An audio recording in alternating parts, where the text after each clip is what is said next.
just a bloke in a bar. What is up, ladies and gentlemen? Welcome to another episode of Bloke in a Bar. Bloke jerseys available tonight. $99. And the reason, look, normally jerseys, they're around the $160 mark these days. But I want to try to keep it cheap for the punter and the dribbler. $99 for the first 7 days. After that, they go up to $120. So make sure to be there Monday, 6 p.m. tonight. Even if it's a gift for someone else, even if it's just the best way to support the platform. So the hype around them is huge, guys. I can't stress enough. There is a limited amount of them. This is something that we only want the real Bloke crew to get. We don't just want them just willy-nilly going out everywhere. So make sure to set your alarm tonight. If you love this show, if you love all the stuff Bloke brings out, the Instagram, the Facebook, the YouTube, the TikTok now, the podcast, if you love all of that content day in, day out, grab a jersey. It supports us. Plus, where do you get jerseys this sick these days? Honestly, old school material. They last forever. That is 6 p.m. tonight. You do not want to miss it. Also, as a thank you for the jersey drop, we're going even bigger, baby. Nosebleed. The reception for that was huge last time. Nosebleed with the fans in the community, in the studio. In celebration of the jersey drop, we're doing another one this Sunday at 6:30 p.m. That is correct. This Sunday coming, we're doing a nosebleed show. So we sit down, we bring in the community, and they ask us questions about their teams or whatever. We review the round, we review everything like that. That is 6:30 this Sunday. We are in Alexandria. If you want to come, email matt@blokeinabar.com. And then he will be able to let you know whether we've got enough space or whatever. We've gotten quite a few emails, I'm assuming. Yeah, we've got heaps. And I haven't replied to anyone yet. I will confirm on Wednesday morning. Exactly. But we want as many people as possible. That is Sunday, 6:30 p.m. Make sure to come down. Nosebleed. It is such a good time. And I'll ask you this as well, Timmy, you can be honest. I actually enjoy doing nosebleeds more than I enjoy the review show. Swear to God. Kempy, nosebleeds was so much fun the first time around that we did. Absolutely loved it. Got to be a little bit more cautious to the approach this time. Last time I invited a few mates and I just got roasted the entire time. There was like dark secrets from my past revealed on the podcast, but I am looking forward to it. Mate, is there any, are you nervous letting Maddie organise the show? Because we're going to get here Sunday night and it's just going to be the entire Rabbitohs borough. There'll be 50 Bunny supporters. It's meant to be like all-inclusive of every club. We chat to fans from each club. It's just going to be the borough. I tell you what, bring a mouthguard and a headgear because if it's more than 6 Bunny fans, we're scrapping out the front. Yeah. So bring the mouthguard and headgear if you want to get in here past the 6 point. No, all jokes aside. Great week. Also, I know this sounds weird or whatever, but if there's women that are a bit like, I don't know if I'd be welcome or whatever, you are absolutely welcome. We had a woman here last time and she was fantastic. It is a very, not safe environment, but it's just a comfortable environment, guys. It's a very respectful environment. So please email maddie@blokeinabar.com. If you want to come down. I absolutely love it. It's honestly so good. But what a weekend of footy. Timmy, what'd you get up to, mate? Mate, I was very fortunate that I was honed into I watch every game every weekend, but, often it's at the pub and you miss a couple of things here or there, a few miss a moments here or there at the bar. I was just at home for every single game, watched every minute, did not miss a thing. I didn't have people interrupting me. Yeah. And what a weekend to do it because the footy was unreal. Some of the finishes were incredible, mate. Yep. It was like outside of the reffing, and I'm going to try as hard as I can not to ref bash this week. But outside of the reffing, this year has been like, I feel like we're almost at the pinnacle of our game in regards to entertainment, in regards to anybody can beat anybody, outside of, no disrespect, but like outside of Tigers, genuinely anybody can beat anybody. It's been such a good start. You say, Kempy, like outside of the ref bashing and try to keep it to a minimum, and I'm sure we'll get to it as we go through the games later on, but man, some did my head in this weekend. Like it's been teetering on breaking point, and there are some moments on the weekend that nearly broke me. Outside of that, you're spot on, mate. The comp is so even at the moment. Anyone can beat anyone.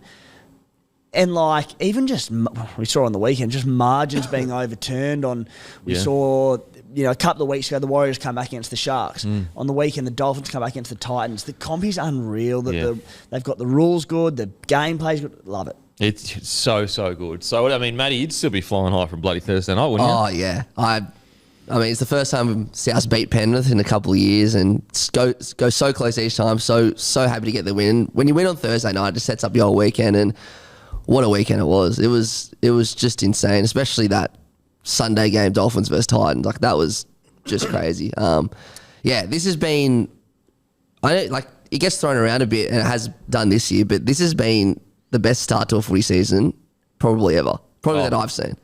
I'm sure that there may be a year that you could think that is better.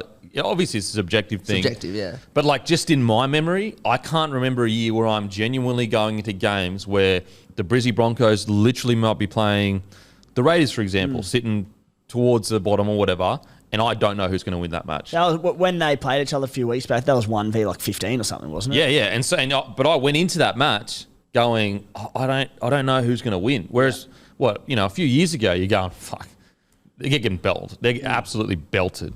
So what a start to the year. Absolutely love it. Also, Bloke Lager special is back in IGA in New South Wales. So get into your nearest IGA liquor and ask for Bloke Lager. They were so stoked with it, guys, that they're doing the special again. So that is thanks to everyone loving the beer. I'm getting so many messages of people just saying, wow, this is actually a really, really good beer. So make sure to head into your IGA in New South Wales and grab a case of Bloke beer so we can keep these specials rolling on. Also, Bloke Midi is going on special in Celebration Superstores in Queensland. It's going to be a crazy price. Get down, grab a case of the Midi. So every Celebration Superstore in the entirety of Queensland is going to be crazy prices for the Midi. And I'm telling you right now, the Midi is seriously exploding for us. People are absolutely loving it, especially in Queensland. We know Queenslanders love a Midi, so get into your local Celebration Superstore, grab a case of Midi, even a 6-pack, give her a try. I promise you will not be disappointed. What do you reckon, Cam? Queenslanders can't handle the full strength, or? No, I reckon. Is that it? I reckon. No, you know what it is? We like to go harder for longer. Oh. Whereas you guys, fuck real good in the first fucking hour and then fucking pass out.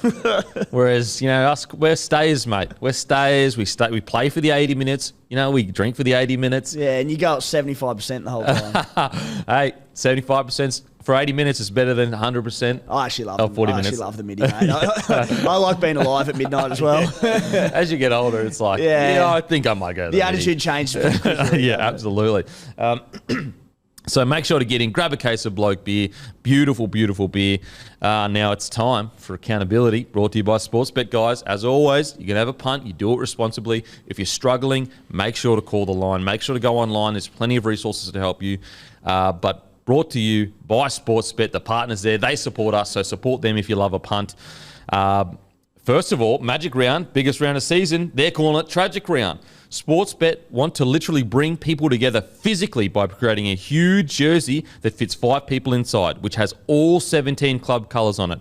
Sportsbet calling a Magic Round a Tragic Round. They want to find 3 winners to fly to Brisbane on Magic Round. They'll get 3 nights accommodation in Brizzy, 3-day pass to Magic Round, and you will join the rugby league guru, Gurino Kangaroo the Great, and Hammy from Sportsbet in the jersey. To win, we've set up a hotline. Call up and leave a message. Tell us what makes you such a footy tragic. The more ridiculous, the more tragic, the better. You must be over 18 to enter, and all terms and conditions can be found on Sportsbet website. The hotline is open right now. We've already got a bunch of calls. 02-8405 7938.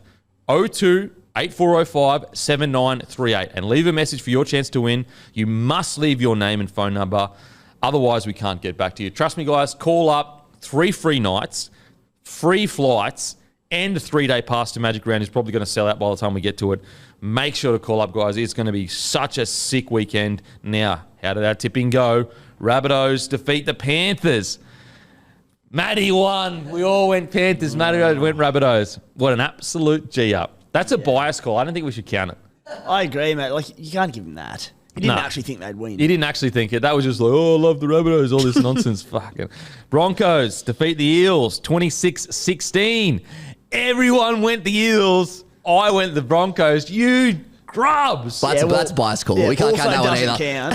That's not a bias call. We're on top of the table. Shit bias call. We're on top of the table and we're friggin' favourites. Off air last week, you were telling me, Eels going to pass. We're gone. Eels. Call. That's nonsense. Bias calls by yous because you're hating on the beak. You're hating on the beak and you're hating on the Broncos. Go on the Eels. We're all 0 from 2. Move That's on. disgusting. Sharks defeat the Doggies. We all went the Sharks. Cowboys defeat the Knights. I went the Knights. Matty went the Knights. The boys, Guru, Timmy, Cowboys. Needed it. Dolphins defeat the Titans. Oh, I went Titans. Guru went Dolphins. Timmy Titans. Matty Titans. Guru, god damn it. And Manly versus Tigers. We all went Manly. So far this round, Guru's got 4. I've got 3. Matty's got 3. Timmy's got 3. Okay. So we got 2 more rounds. Well, I wonder what our tips were for. Well, my tips are Roosters and what's the other game? Storm Warriors. And Storm. So come on, boys. Yeah, I've got Roosters and Storm. Guru texted me through just before. He's gone Dragons and Warriors. Yeah. And he said 13 plus for Dragons Warriors. He did. So if he doesn't get 13 plus, it counts as a. Yeah. Yep. Okay. He's gone with Natafu White first try score as well. So. What about Guru taking the mickey? Like, oh, you got married. He's gone bloody. It's been about 2 months since he got married. Are we convinced he comes back or? Honestly, I don't think the Guru comes back. He's linked up with Sportsbet, obviously with his jersey. So like he might have just found greener pastures, and we don't see him again. I honestly, you know what? The kid could be anything over there at Sportsbet because seriously, it's been about 2 months since the bloke got married. He's carrying on. Like, Guru, you're carrying on a little bit here. Like, I love Lowe as much as the next bloke, but get back to work, mate. Jesus. Also, guys, as you know, we're partnered with Nine. Stream live games for free. Tomorrow on Anzac Day, they'll be showing Roosters and Dragons, which is always one of the biggest game of the year. And round 9, they'll have Sharkies, Cowboys, Thursday night. And the first time these two meet since the finals last year, Holmes kicked the field goal. Then the massive Broncos-Rabbitohs clash on Friday night. Then on Sunday, finishes the round Dragons, Bulldogs in Wollongong. The biggest games, the best commentary, and you get it for free, and you can stream it anywhere, anytime on 9 now. As I said, guys, on the weekend, the games where I couldn't watch it on 9, I was like missing. Let's just put it this way. I was missing 9. Such a good service now, guys. I'm telling you, they've improved the 9 Now app. It's unbelievable. And also the commentary is like second to none. It is absolutely fantastic. Now, no team of the week because 2 more games to go. But we will roll. Actually, you know what we'll do? We'll do this after the first game because I don't want to just be... Yeah, we'll do it after the first game because I don't want to just pump everyone full of ads. Now, segment 2, which is Rabbitohs, defeat the Panthers 20-18. Holy heckers. This is such a good game to analyse because it's a compliment to both sides. And why I say it's a compliment to both sides is because what an incredible comeback by the Rabbitohs, even though they had the game in the bag. But the Rabbitohs near played a perfect 60 minutes or around that. Let's say 50 to 60 minutes. Latrell makes an error, Panthers score. Isaiah Tass, I'm pretty sure, makes an error, Panthers score. They get back in front. And so that's where you look at the Panthers and you go, these guys are ruthless. Like, these guys...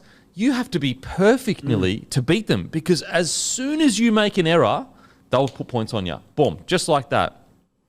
But then the Rabbitohs come back and it's such a good compliment to them for being able to swing momentum back, which is so hard to do against the Panthers. But also, as I said on Friday, sometimes there's great teams, there's great systems, and you can put all the research, all the math. You can sit down there for hours and hours and hours, and rehearse and repeat and do everything you can to create the perfect system. And sometimes a genetic freak comes along with footy smarts and goes, "There's levels to this." Breaks a game completely open, and there is nothing you can do about it. And that's not what Latrell Mitchell did on Thursday night. This is fast becoming one of the best fixtures and rivalries in rugby league. So then obviously not the Bunnies and Panthers, historical rivals like, the Roosters and Bunnies might be. Or they're them rivals that are born out of grand finals and then just repetitious, great fixtures. And, we spoke last week about the Battle of Brookie and how Manly and the Storm, what they've become over the years, they just hate each other. The Bunnies and Panthers just seems to deliver an unbelievable game every single year. See the Bunnies come out on the other end of it, as you said, due to one of the great finishes in rugby league. But one of the highest quality games of footy we've seen all season. Easily. Oh my God, it was a good game of footy. It was just, it was almost like, look, was it as good as the grand final in regards to quality when they played each other?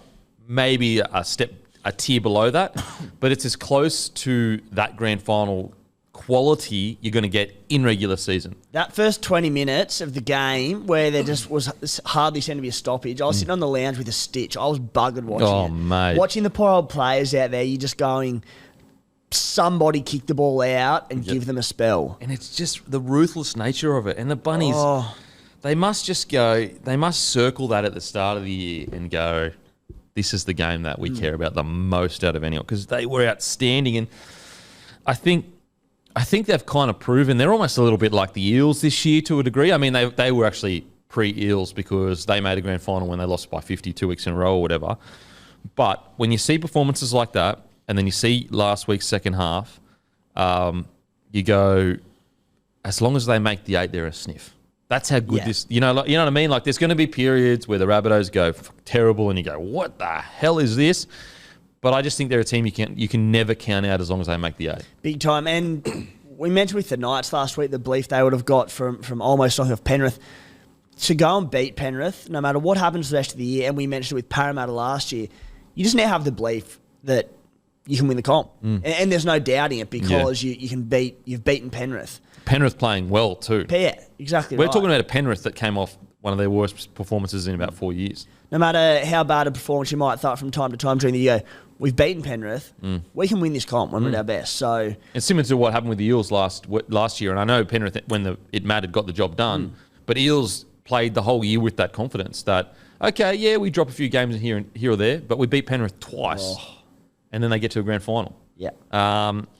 Amazing stuff. All right, let's talk about the Rabbitohs first, and then we'll talk about the Penrith Panthers. We spoke about it, but I honestly think if you could make the perfect rugby league player in regards to physical attributes, Latrell Mitchell would be close to it. Because, I think that, yes, consistency. Let's say you take consistency out, because I don't think he's inconsistent. I just don't think he is Teddy consistent, So he goes 4 gun games and kills it, and then he'll have a quiet game. He's not good game, bad game, good game. So he's not inconsistent like that. But in a perfect world, you'd have Teddy's consistency. But disregarding that, and you go, okay, on their day of what they can do, similar to Tom Trbojevic, could you think... I mean, I think he actually has silkier ball playing than Tom Trbojevic. Could you think of a more perfect rugby league player? Not at all. He's big, he's fast, he's strong, and he's incredibly naturally gifted. He has every attribute you want. And the only minor knock on Latrell throughout his career, when you compare him, and we speak about it a little bit, to someone like Teddy, is just effort areas. Yeah. A few effort areas in defence or involvements that are always well down on someone like James Tedesco. But even now, you're seeing the last few weeks or last month, he's starting to run 18 to 20 times a game. They're the effort areas where that was the only glitch in his game, and he's starting to rectify that. Yeah. It's crazy. And I can't think of a player as big as him that has as much, we often call it instinct, and it is instinct, but I think he's just got a lot of footy smarts that doesn't really get, put it this way, it's a knock, but it's also not a knock. The comment about Latrell is always but when the big moments happen, he makes them happen. He's there. You need to be footy smart to know that's the moment to take. Because if he's there for all the moments because he's doing 50, or if he's doing 30 hit-ups a game, you could say it's because of his fitness that he's getting those moments. But it's actually because he doesn't do 30 hit-ups. It's actually his footy smarts, how smart he is on the footy field, that makes him identify and feel that there's a moment here to be taken. And he's got the arrogance as well on field, and this is a completely positive thing, not to be taken in the wrong way at all. He knows he's better than everyone. 100%. When he gets the ball and he gets that glint in his eyes, I'm going to run over the top for you, or I'm going to beat 4 here and do whatever I want. Yeah. He knows how good he is. He had 2 tries initially it was 14 tackle breaks, now it says 12. But 12 tackle breaks, a line break assist, 2 offloads, 5 tackles, 0 misses against the best defensive side we've seen in a maybe ever. Seriously, maybe ever. And that's the stats Latrell just put up on them. Like, that's unheard of. It is incredible what he's able to do when he puts his mind to it. And also, what I loved about his performances is 2 things. I think there was a couple occasions where the one thing I've said about Trell's like, I wish sometimes he would just tuck the ball under. Like when he gets out the back, he'd tuck the ball under and just go. Because unfortunately, or ironically, it doesn't matter who he passes to, they're not going to be a better ball runner than he is. So sometimes you go, mate, you're the best ball runner on the field. Just run it. And I felt like on the weekend there were times where he said, you know what? I'm fucking just going to run it. The second thing that I fucking loved, and it's not going to get talked about, all the flashy stuff's going to get talked about. The one where he bumped a bloke off, then flicked past around the corner, which was absolutely insane. It was the try-saving tackle at the end of the match where they were a player short, and most fullbacks, not just Trell because he's a bigger body and he has to, it's harder for a bigger body to move like him. Most fullbacks wouldn't have gotten across to be the winger in the situation. He got across so quickly, he became the winger and chopped down, I think it was Tungo or Taruva in a one-on-one tackle. That's a match winner. That's a match winner. Yeah, and it's always been the knock on him. You want to see. We mentioned 2 weeks ago, I think it was the Doggies game where he supported for 2 of his tries, which isn't Latrell Mitchell's footy. Like, he scores tries because he runs over the top of people. He's too big, too fast, too strong, all that. But it's not around the effort areas. And we've gone, all right, he's starting to run 18 times a game. His support play, he's coming on leaps and bounds. Defensively, we've seen him in the past caught out at times in behind the line, covering whether it's defensively or kicks in behind the line. And he's starting to get on top of that as well.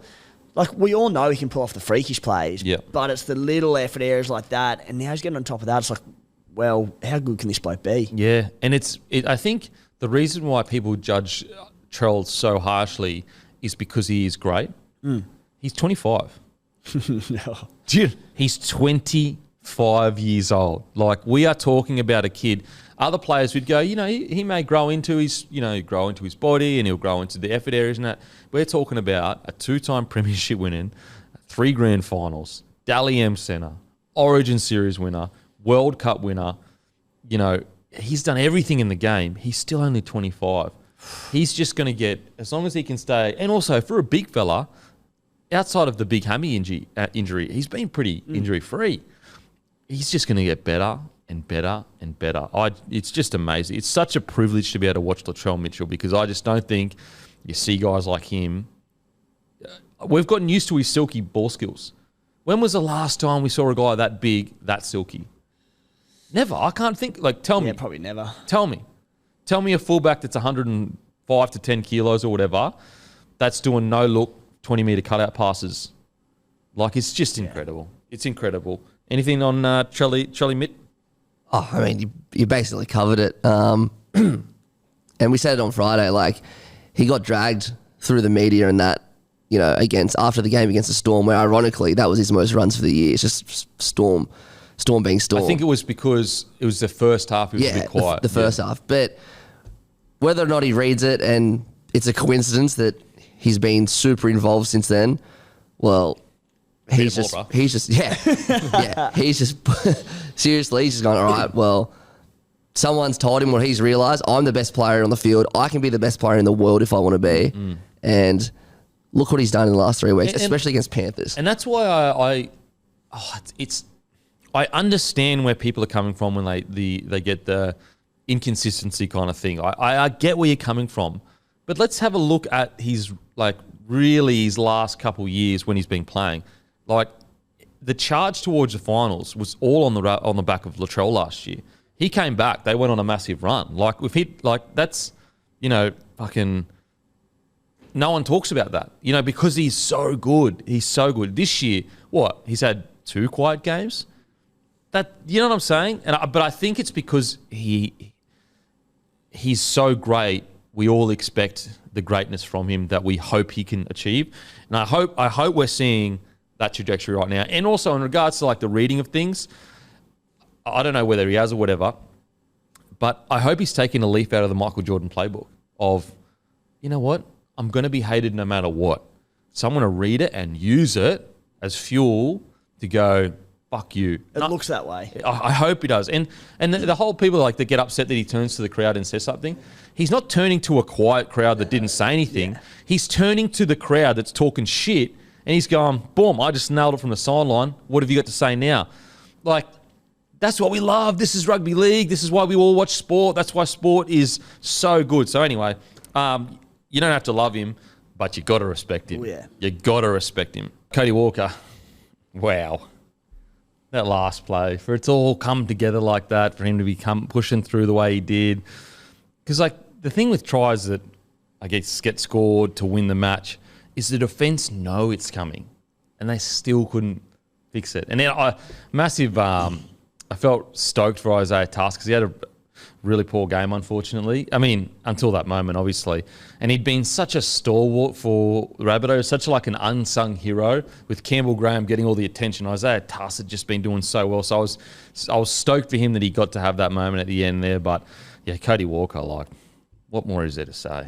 I threw up a clip the other day from last week's episode talking about Cody Walker, and we were talking about all his stats and how good we thought of him over the years and how consistent he's been, especially as an attacking player.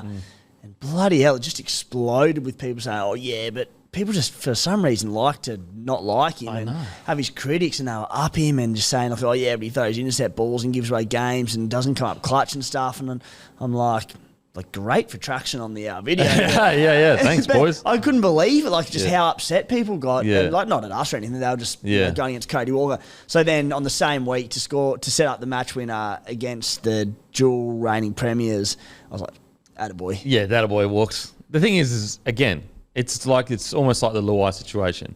They're firing on the field. They get in people's faces. Okay, sweet. But to try to claim that he isn't a top-tier, high-quality footy player, oh my God, your emotions are getting the better of you, bro. Like, you're being too emotional. If you can't sit back and say that he is a fucking outstanding attacking weapon and in any generation would be dominant, you're crazy. You're just crazy. And unfortunately, there's some players in our game, until they win a premiership, they don't get the respect they deserve. And people forget how hard it is to win a premiership. And so, yeah, Cody Walker. If you can't, you don't have to love him.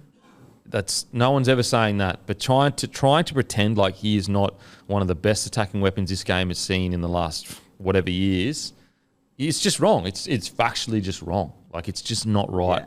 Yeah. Now, another shout out. I think Damien Cook's been outstanding this year. I thought he was going to have a big year, but I just think he's been so undersung in that side. His service is so crisp. Yep.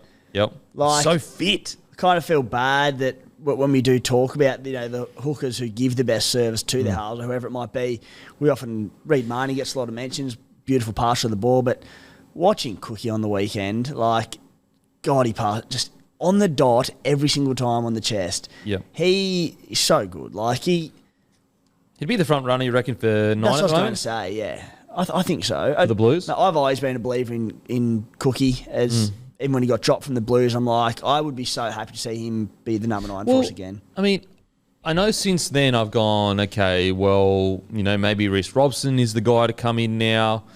But when Cookie did get kind of moved to the bench, I was surprised because he's always played well in Origin. Gun. Like, so I was surprised that it only took 1 or 2 games to no longer be trusted as the guy that could get the job done when, for 4 or 5 years now, there was very rarely a series where I would go, Cookie was pretty poor. Like, Freddie will probably, he loves that hooker rotation, doesn't he, having 2 of them there, but he can very easily go 80 if you want him to go in there. Like, let's say he does stick by Jerome Luai at 5'8". I think you're going to have Nico in there somewhere, and he's your 14. Well, Cookie can go 80 if need be. Yeah, I like the rotation of a hooker, but you have to have the combo to do it. Yeah. And I just don't know whether does New South Wales have the combo to do it, because Appy doesn't seem like an off-the-bench hooker, whereas Harry Grant seems like an off-the-bench hooker. Like, when you bring him on, he just explodes into games. that Ben Hunt, Harry Grant rotation, it's just almost like a match made in heaven. It works. And if New South Wales had a similar situation, I prefer the rotation due to the fact of the game speed being so high. But when you don't have people that complement each other, it's almost wasting a bench spot. You're wasting the whole makeup of your team, really, because you're going, well, got to carry. Well, for example, you couldn't bring Jackie Whiten onto the bench last year because you were carrying two hookers. Whereas if you weren't carrying two hookers, Jackie Whiten gets that 14 role 100%, no doubt. Yeah. But anyway, Cookie's been outstanding. Another guy won't get many raps. Hame Salo. Wasn't he terrific? Fuck, he was good. He was so good against such a tough forward pack.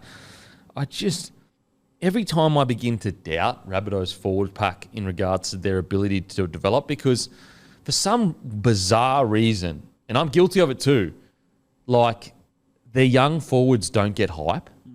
Whereas like at other clubs, young forwards get a lot of hype coming through and rah-rah. Whereas Rabbitohs, they just continue to produce. Like Tom Burgess only got, 33 minutes or something like that?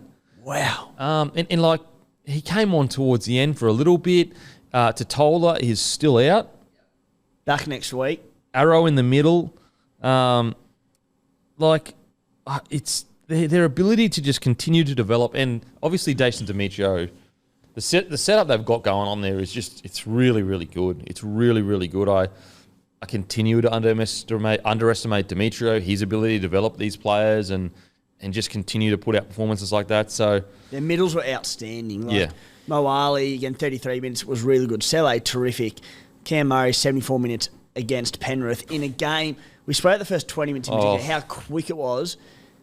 Cam Murray plays 74 minutes, 17 runs, 40 tackles. Like, that is an enormous effort. It's enormous. Like, look, you got Cheekham starting on the edge there. And like... Cheekham and Host. I always thought Cheekham was underutilised at the Tigers. For the life of me, I could not understand why he wasn't given an opportunity to cement a spot. I couldn't get it. He's so well-rounded. And now he's at the Rabbitohs, and like, look, is he setting the world alight? Well, no, probably not. He's a little bit older now, and in his prime years, he probably would have done a bit more. But is he doing a job? Absolutely he's doing a job. Absolutely he's doing a job. So... And that's a sign of a really good system. It's a sign of a really good system. I mean, how stoked would you be if you're Michael Cheekham? Tigers don't want you. You get a shot at Rabbitohs and you could challenge for a premiership this year. How much more would you be enjoying your rugby league? Yeah. It's just, Tom Burgess, 32 minutes. 32 minutes. Like, incredible. Incredible. Rabbitohs, what a win. The whole game was outstanding. Now, onto the Panthers. I know it sounds a bit bizarre. First of all, Isaiah Yo's knock. Let me read you this knock. Knock for, honestly, for the ages. 22 runs, 188 metres. 46 post-contact. A tackle break. An offload. 45 tackles, 0 misses. Jesus.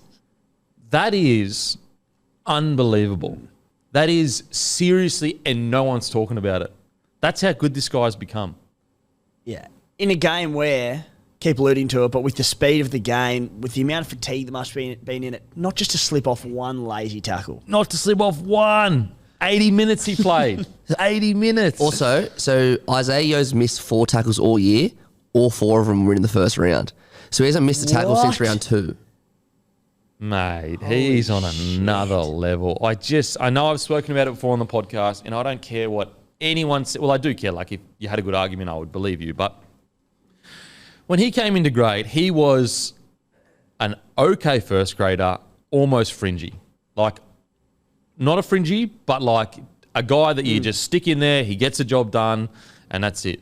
His development, you could make the argument he's the most improved player of the last decade. He's unbelievable, yeah. Think about it. But like, even just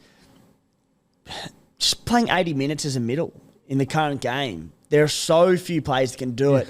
And I think we often go about like when prop forwards play big minutes because they might take a few extra hit-ups, but the Lock's doing just as much. It is amazing. Like, think about this. He is so improved that... Didn't he play on the wing for City Country or something like that?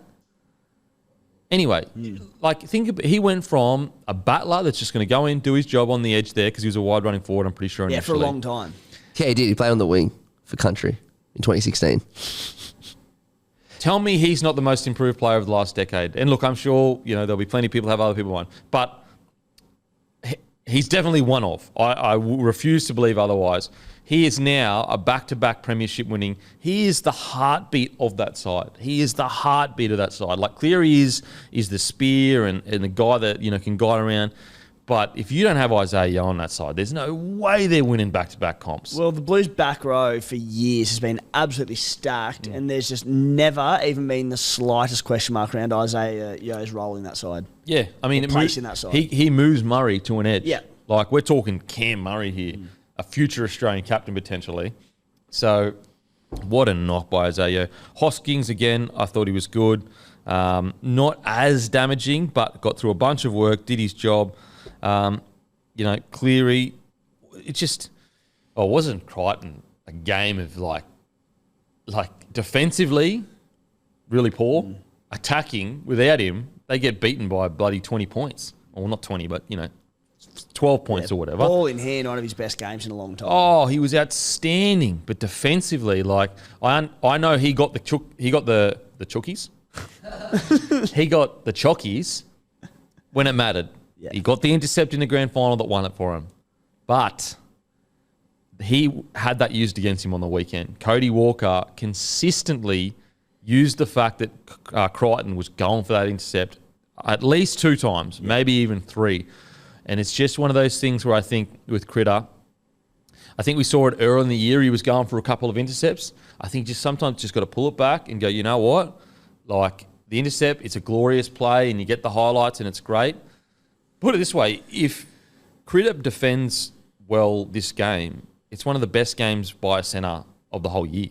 That's how well he played an attack. Well, I've always been very critical of Critter defensively, in particular around the intercepts that he goes for, because as far as I'm concerned, mate, you get the one highlight reel moment from time to time where you run the field and look like a legend, and that's all good and well, but he lets a lot in going for it as well. So it essentially goes 1 for 1. If you let one in, well, you better be nailing the next one to score one to balance it out, because he was sensational on the weekend, ball in hand. But I think for a period, and we've said this before about him, just forget about the intercept. Unless it's on a platter for you, just focus on the read in defence. Yeah, I reckon going forward, I'd just be saying, look, you don't want to clip a player's wings. Like I'm the last person to do that. But he scored 3 tries without having to worry about the intercepts. He's got so much skill. And I want to be clear, his defence when he doesn't go for intercepts is some of the best defence in the comp. His contact is awesome. It's unbelievable. One-on-one, when you talk about, he usually, outside of a few blemishes, he usually holds up to any any centre in the comp. It's just that going for intercepts that kind of can hurt him a little bit, which feels harsh because he scored a bloody hat-trick. But I think it's because we're talking about a guy that's played Origin here. We're not talking about a... And I'm looking at it from a perspective of, you look at now, we'll get to him later, but Tommy Turbo might be in a bit of doubt for Origin now. So all of a sudden, potentially a centre or a wing spot opens up, and Critter's obviously going to come into the conversation.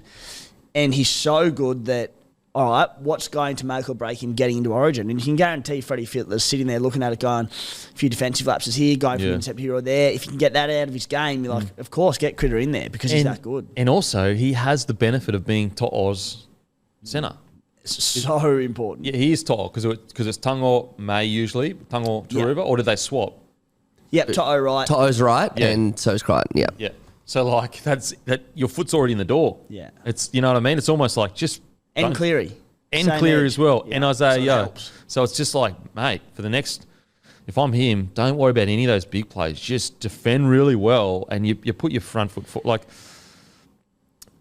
mate, I'll tell you what, doesn't it open up for Campbell Graham though in that centre position? Yeah, it does. Oh, Thank you, straight in.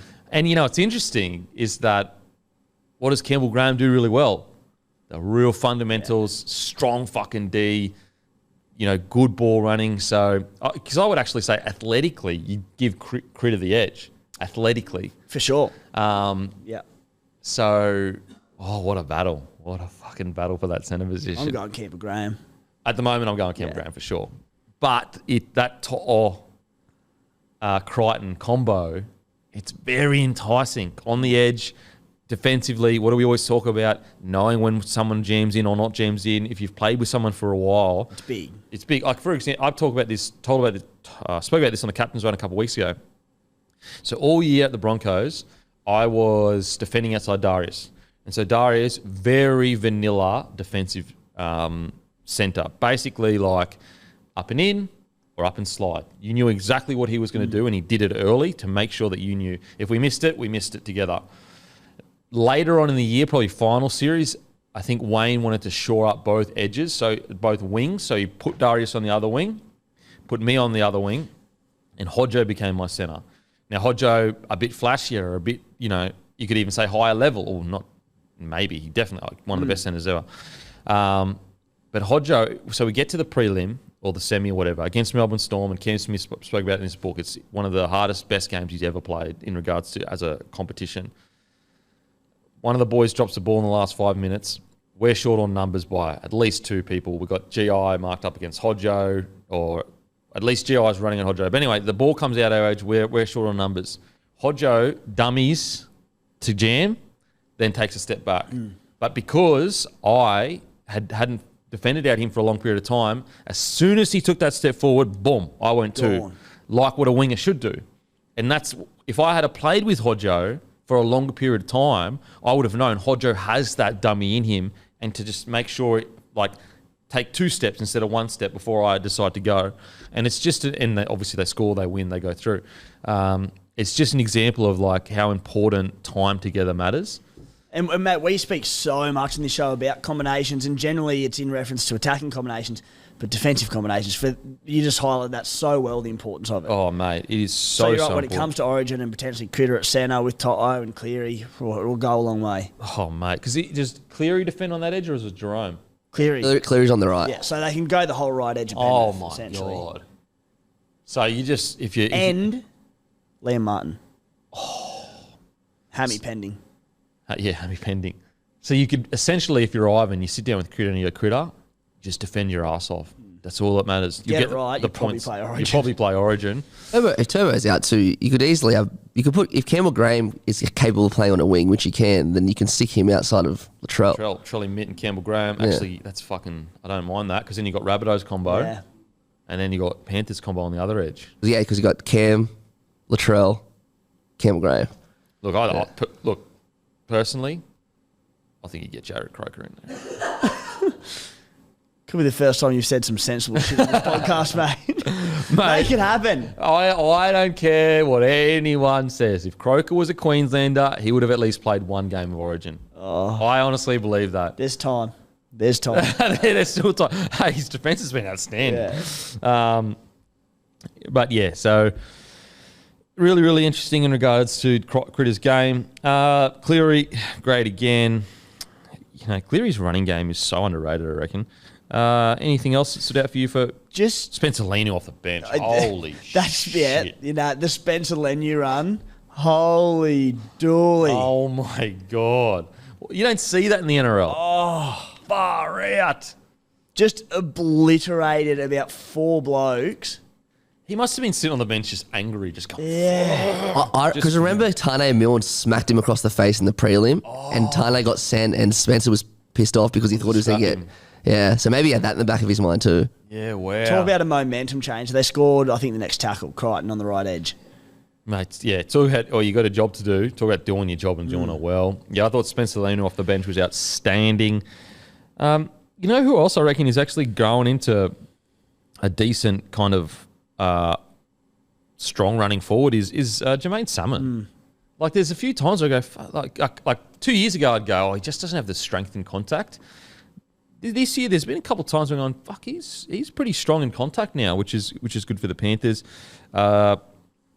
Sonny Luke, I do think that it's great. His defense was really good, 22 tackles, 0 misses. I wonder how they get more time with him, Cleary, and Luai together, because he's so crafty out of 9. But it's just looking like it's almost like a Hodgson effect in regards to, like, they're playing good, but sometimes when Cleary needs the ball, Sonny will decide to, you know what I mean? He's the long-term 9 for them, and at the moment, they're playing better footy when Mitch Kenny's probably playing the bigger minutes and just giving, it's very Hodgson effect, just giving early service to Luai and Cleary and not overplaying his hand. But, Sonny Luke is the long-term 9 at Penrith. So do you just make the call and go, all right, do that rotation that Kenny did with Appy even in the grand final where he came off the bench and go, all right, Mitch, Kenny, you play the first 25, then we bring on Sonny for 55 straight. Yep. There will be, errors, there'll be chinks in the armour and in the combination early, but with, as you said, time. With every game they play together, the 1, the 6 and the 7, the 6, 7 and the 9, they'll get better and better and better. It's still a long way till NRL finals. Maybe just do it. Yeah, it's a tough call. It's a tough call because you go, is it too soon to put Sonny there? But he is already 26. Yeah. He's not young. 27, so he's not young. And as I said, he's absolutely not playing bad footy. But that combination sometimes it's almost like a stop-start car. You can see it going, and Cleary, he wants to take off. Yeah. And then you've got Cleary and Luai coming onto the ball expecting it, and they said it's great to stop-start. Yeah, so I wonder how they're going to be able to, because you can see the potential. Because when it clicks, you basically go, is that Appy Coruscant back in the 9 jersey for the Penrith Panthers? So they'll get it. Of course, yeah, for sure. The one other thing I want to touch on that, and I've seen it been meant to say something about for weeks, but this game it really highlighted for me. I love the short dropout, how much it's come into the game this season and making a contest every single time. But for God's sake, there's a time and place. There are just some really ridiculous times that players are taking, and Latrell is a shocker for it. Love you, Trell, but at 6-all in that game, on a knife's edge, goes for the short one, out in the full, penalty goal, 8-6 Penrith lead. And you've given them what they want. That tight lead, they grit it out. Just pick your time. Bro, I'm getting PTSD. Broncos, up by 10. Yeah. We're up by 10. There's 5 minutes to go. We're taking short dropouts. Oh, what's it achieve? I understand they must have done some math where, you actually increase your chances of getting the ball back. And maybe there definitely is. Smarter minds than us are clearly telling them to do these short dropouts. But I don't know, just fucking hoof it and just defend your asses off. At 6-all, though, defending your line, to give them an easy 2-point lead. And when it might have been the Dolphins and Titans yesterday or whatever, and it might have been that game, and they were up by 20, and you go the short dropout every day of the week because they're not going to take the 2, they're chasing points. Yeah. Or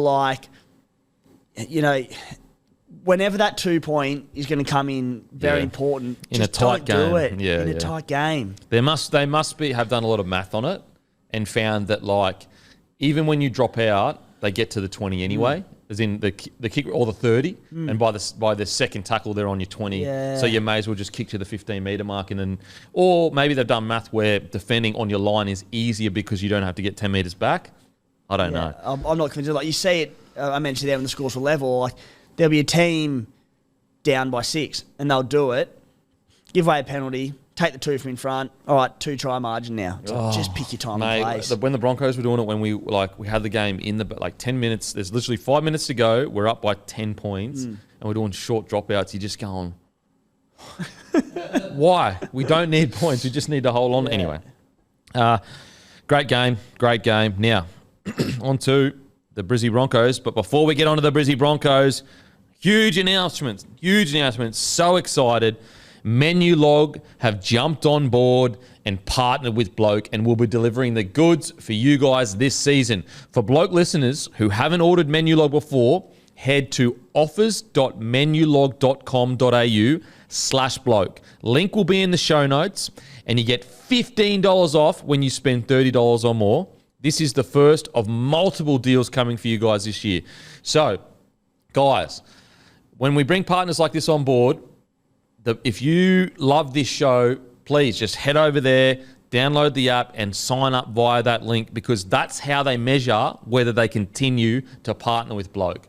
That's how they measure this to continue to support this and help us grow and put on more shows. For example, the Nosebleed show on Sunday is literally brought to you by Menulog. So please stop the podcast. Go to offers.menulog.com.au/bloke. You get $15 off when you spend $30 or more. So massive thank you to Menulog jumping on board. Like, we all order food to watch the footy. It is perfect. A game's about to start. You don't want to sit there for 2 hours cooking up a feast. You order Menulog to your door, and they have supported us as a small, we're a small growing entity in regards to, we're not Channel 9, we're not Fox or whatever. We're just an independent, small growing podcast, and they have decided to support us, guys. So that is offers.menulog.com.au. I'm super, super stoked they're on board. So let's get to the weekly segment now. Menulog's hungriest player. Hungriest player. We love that. The battler. The guy that is so desperate for a win, he'll do anything. This week's hungriest player, it's the great Jared Wallace. Mate, he was so hungry for a win. So hungry for a win. Came off the bench against his old club.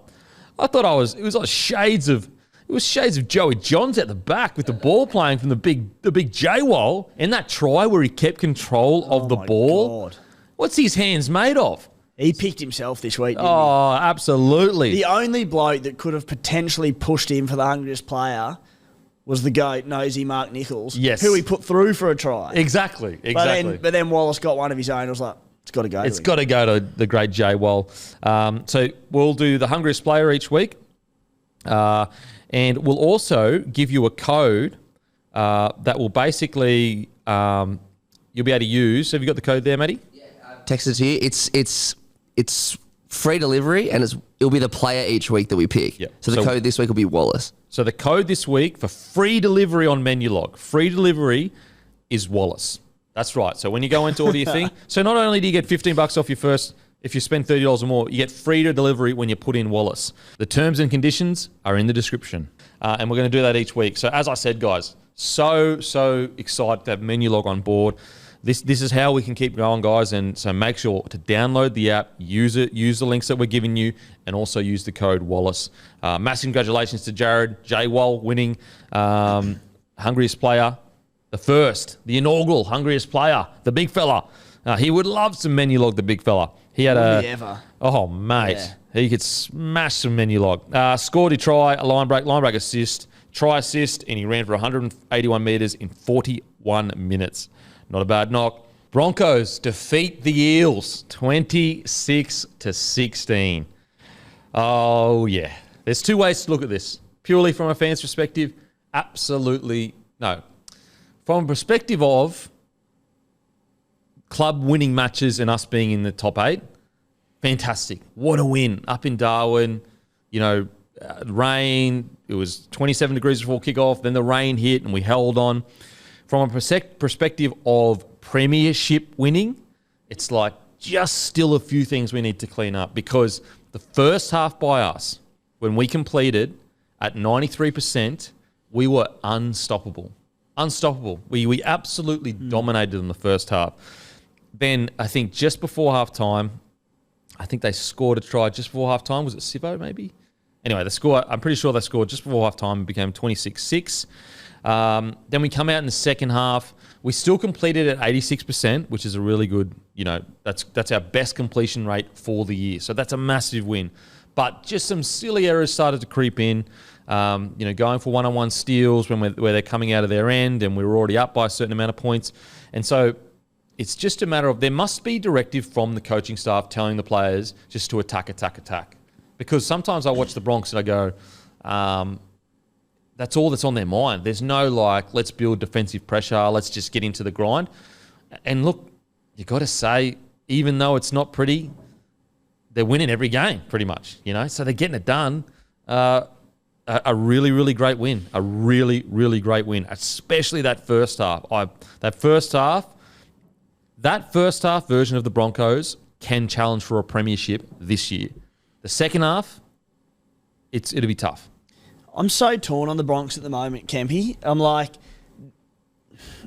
I'm still so far from being convinced by them. I know. It's bizarre, and I'm I really do think for a number of reasons, they've been flattered by a lot of, let's say, the eventual scoreline, like the Dragons game, blew them away in the last 10 minutes. The Dolphins game easily could have gone the other way. The Titans game were right in it up until that Tino sin bin. The game on the weekend, they created their own luck, but everything seemed to go their way in that first half. I'm like, I think they've been flattered. On the other hand, I'm like, as you said, they're winning every game. They're on top by 3 points, yeah, I think. They've lost one game this season. They have these 10-minute phases where they just go whack, whack, whack. They scored 3 tries in 9 minutes against Parramatta and almost, put the game to bed in the space of 9 minutes. And because I don't think they've really put an 80-minute performance together, I'm like, well, if they do, how good can they be? Yeah. So I don't know whether to think not convinced or shit, what can they be? Yeah. You're either scared of their potential or scared of when the gears go up in the end of the season, they get absolutely decimated. I don't know. I don't know where I sit on them. And it's bizarre. They're on top of the table. Yeah, and that's the thing. Yeah. They're winning, not winning ugly, but, not being convinced, and they're just winning every game. So I'm leaning more to the corner of shit when they turn this on and sort out the errors in their game. Obviously a title threat. Yeah.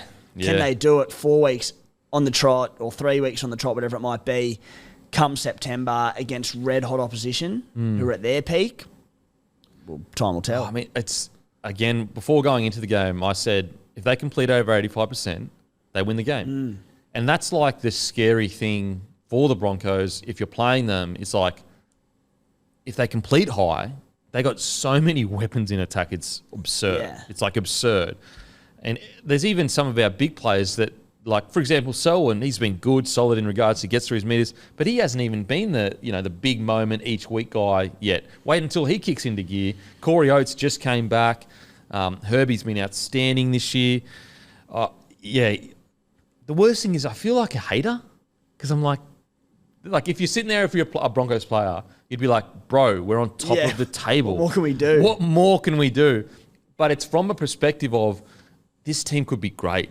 This team really could be like Flegler, Haas, Paddy Carrigan. Well, we're critiquing them as title threats, aren't we? We're not critiquing them as they're flying and, they'll make the top 8. Yeah. Because if that's the case, well, they're excelling. Well, what do they need to do to win the comp? Yeah, absolutely. Whereas, I feel last year with the Sharks and the Cowboys, it was more like, holy moly, this is incredible, rah, rah, rah, because I don't think anyone really saw them as title threats that year. Everyone said it's the next year that's going to be a title threat for the Sharkies and the Cowboys. And don't get me wrong, the Cowboys went deeper than we thought they would. But with the Broncos, you go, if they could just sort out these little things, wow. Because, that forward pack, when it gets a roll on, so Broncos completed at 90% early. Brisbane average metres per set was 48.6. Parramatta's average per set was 37.9. So 10 metres more per set the Broncos forward pack was rolling than the Eels set. We're talking about the grand final here with Campbell Graham, with RCG and Paolo playing. And then you look at 26 points on. Reece Walsh had a pretty quiet game by his standards this season. And as you said, there's so much strike power across the field. It doesn't have to be the Reece Walsh show every week. Tony Staggs on one side, Herbie Farmworth on the other. It's super exciting. It's super exciting. I don't want to be the hater. I don't want to be a hater and come in here every single week and go, but in saying that, I have to always be honest and go, I'm not fully convinced yet that because finals footy is a whole new season. And also we've got to get there. But what I will say is that they've set themselves up perfectly. This is the perfect way to give yourself an opportunity to maybe have a bit of a lull and then come all together at the end. In true Broncos fashion. Come all together at the end when it matters. Not too early, not too late, when it matters. I think on your point, if I can use Rabbitohs for example, South are sitting in the top 4, but you'd probably argue their first full 80-minute performance was this week, right? Brisbane sitting on top of the table, been in and out of games, blah, blah, blah. I think the next month, and it started with the Eels, but it didn't really happen. The next month, there's a lot of opportunity for the Broncos to play a final style footy game because their draw is Rabbitohs, Manly, Storm, Panthers. So there's going to be a chance. This will show. Yeah, there's going to be a chance if they can to see if they can put an 80-minute performance together, and B, if they do, can they match it with these historical big teams? Obviously, Brisbane are number 1 now, but yeah, this next month is going to be really interesting. Yeah, you're right. This next month it'll separate the frauds from the real deal. I will say, from a Broncos perspective, does anyone, if I'm in that squad, does anyone in this room think that we can't take it to any team in this comp? They surely have that kind of confidence at least. Whereas like even last year, there could have been a bit of a like, ooh, maybe, I'm not sure. I'm pretty sure they're all looking across at each other going, boys, we absolutely can take it to fucking anyone. So that's the positive of such a strong start and getting the wins up. Like, put it this way. Remember the year when the Raiders, like, they lost like 10 games by 2 points or something? Imagine if you bring it up every week, so yeah. Imagine a world where the Broncos, in those games that they somehow came back and won in the last 10 minutes. Imagine that world where they lost those games, how different their mindset would be, but the squad is exactly the same. So the positives, confidence is not an issue. Now it's just about execution for the Broncos. It's just about execution. We'll talk. Yeah, let's talk about the Broncos first in regards to individual players. Adam Reynolds, I thought, was, silky as anything. Kicking game was on point. Kicking game was outstanding. Oh, man. I guess especially, it's almost like he took it, because Moses' kicking game for the last few weeks has just been like out of this world. Reynolds went, no, I'm one of the best kickers literally to ever play the game. The deft touch on that kick for the Stags try. So good. God, it was good. Paddy Carrigan, as always, just rips and tears. 158 metres, 47 post contact, 37 tackles, only one miss. Payne Haas, 212 metres, 7 tackle breaks, 77 post contact, 18 tackles, 0 misses. Other forward packs must just be like, it's almost like Taumalolo's peak, where you're just like, far out, like, how do you stop this dude? And it'll obviously believed to be out this week. Was he facing 1 to 2 weeks suspension? You'd imagine they'll probably take the early guilty plea and misses a game. It'll do good for him. It'll do good for us to have the week off and but give other forwards the opportunity to step up for them. Like, I think it's a blessing in disguise in many ways. Unfortunately, it's for a blockbuster Bunnies game, but I think it'll do some good for them. And it will, it'll test the mettle of this Broncos side. Like, it'll test how much do you rely on Payne Haas to get the job done. And if we want to win a premiership, we need to be able to do it not necessarily without Payne Haas, but we need to be able to get there without Payne Haas. We've got to talk about it. The hip drop, mate. Seriously, what is happening? I'm not an angry man, Kempy, but Jesus Christ, this made me angry. Okay. Tell me how. Okay. I'll stay calm here. I'll stay calm. The worst, in quotation marks, let's just say it was Ezra Mamps. The bloke's made a line break. He's got his hands around his hips. He's got two options: to just run, just keep running like this with him, let go, or what do you do when you're trying to take someone to the ground? I want you to go, even to your mate. Go to your mate, stand there like that, chest to chest, try and get him to the ground without tripping him, just with your arms and like that. What do you usually do? You lose your feet and say, try and carry my 90 to 100 kilos, and usually they can't. What is Ezra Mam trying to do there? Like, yes, he swings around to the back. Of course he swings around to the back because of the momentum swings him to the back. He can't control his legs when it drops like that.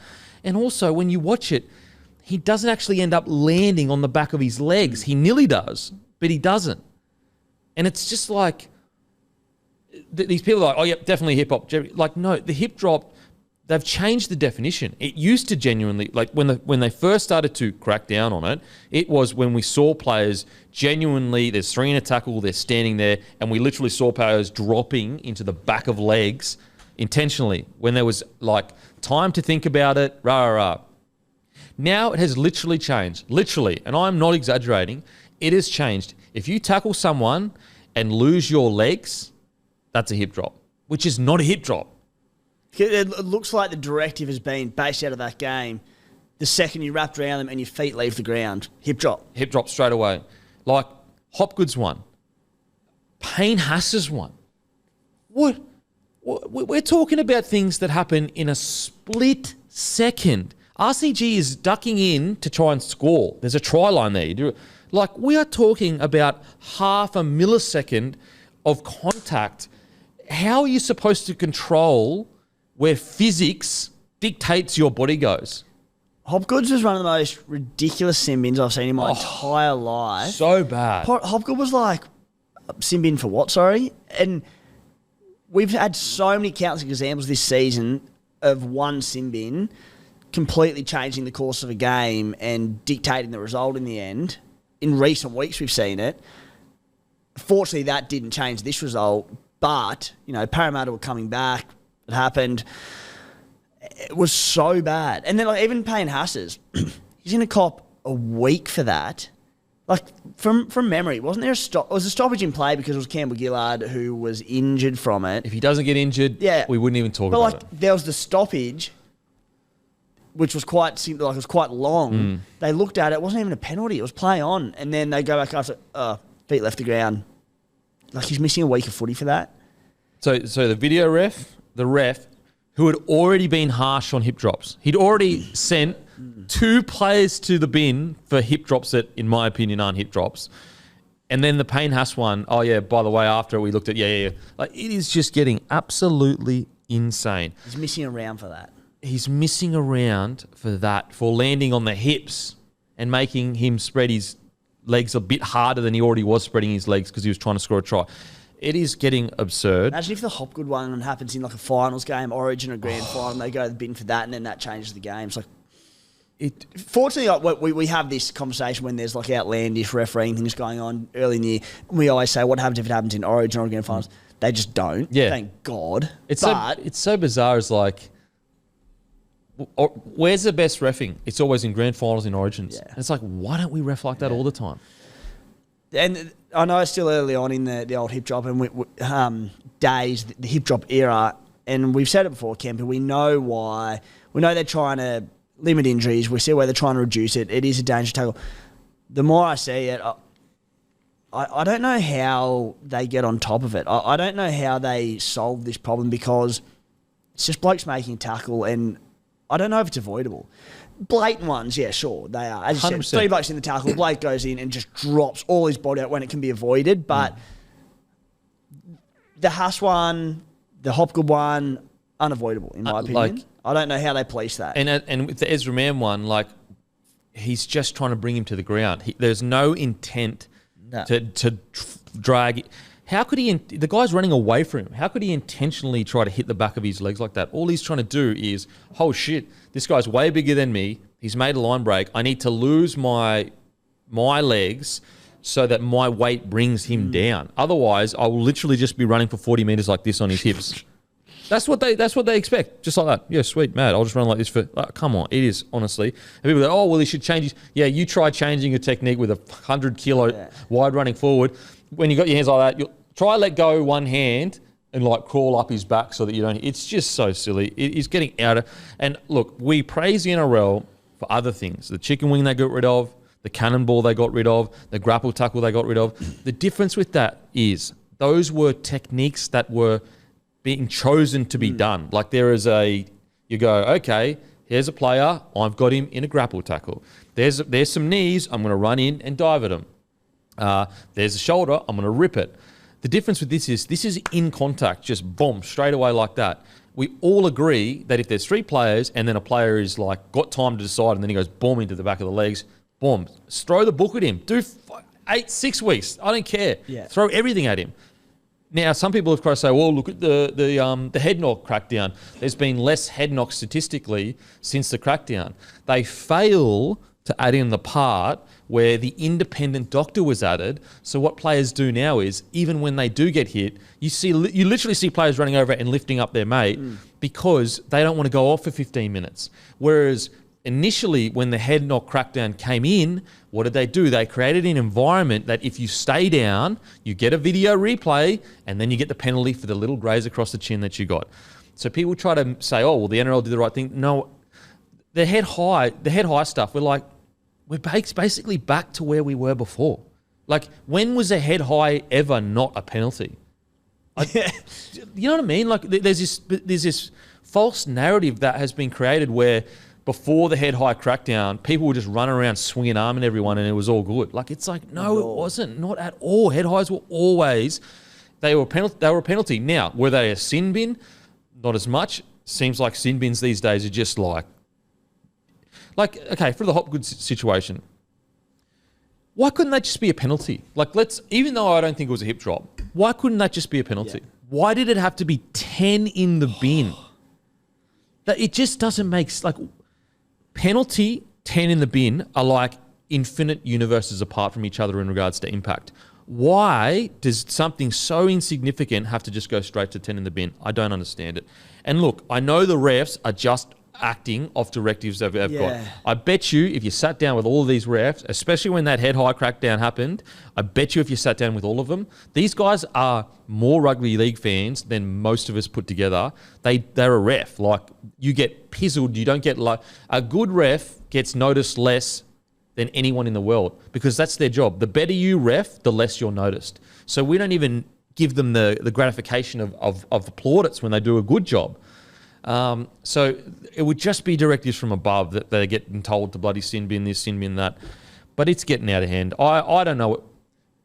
If you think you know what a hip drop is, like, I don't know. I personally don't know what it is. Like, can you give me a definition of a hip drop? No, I'm trying to learn as I go, and I'm seeing now, again, out of that game on the weekend, when you're wrapped around them and your legs leave the ground, because that's what it looked to me like on Friday night. But I feel so sorry for the players going into contact, coming out, penalised in the bin or whatever, just going, it's a lottery. We're just playing the game like we've played it since we were 5 years old. I know nothing different. It's not even like you can go into a tackle with much different intent. Like, it's, as you said, with head highs, all right, I'll go lower. Yeah. Cannonballs, I won't shoot at their back. This one, it's just, you bring a bloke to the ground. Man, it's hard for them. Yeah, and it's like, the only other option is don't hold around the hips. Then it's like, well, then I get dropped from my side. Like, because they score. Yeah. I don't understand. I feel like we look for problems, you know, it's all optics as well. Because, like, even, okay, the Ezra Mann one, or even, we won't use the Ezra Mann one. There was one a couple of weeks ago. I forgot which one it was. But, like, his legs leave the ground, and then he lands on the ground, but he actually never touches the back. I think it was Olakawatu's legs. He actually never touches it. And it feels like it's the only penalty where, put it this way, if you're getting tackled, and I come in and swing arm the fuck out of your chest, like as hard as I can, I don't get penalised because that swinging arm could have fucking knocked you out. I hit your chest. It doesn't matter.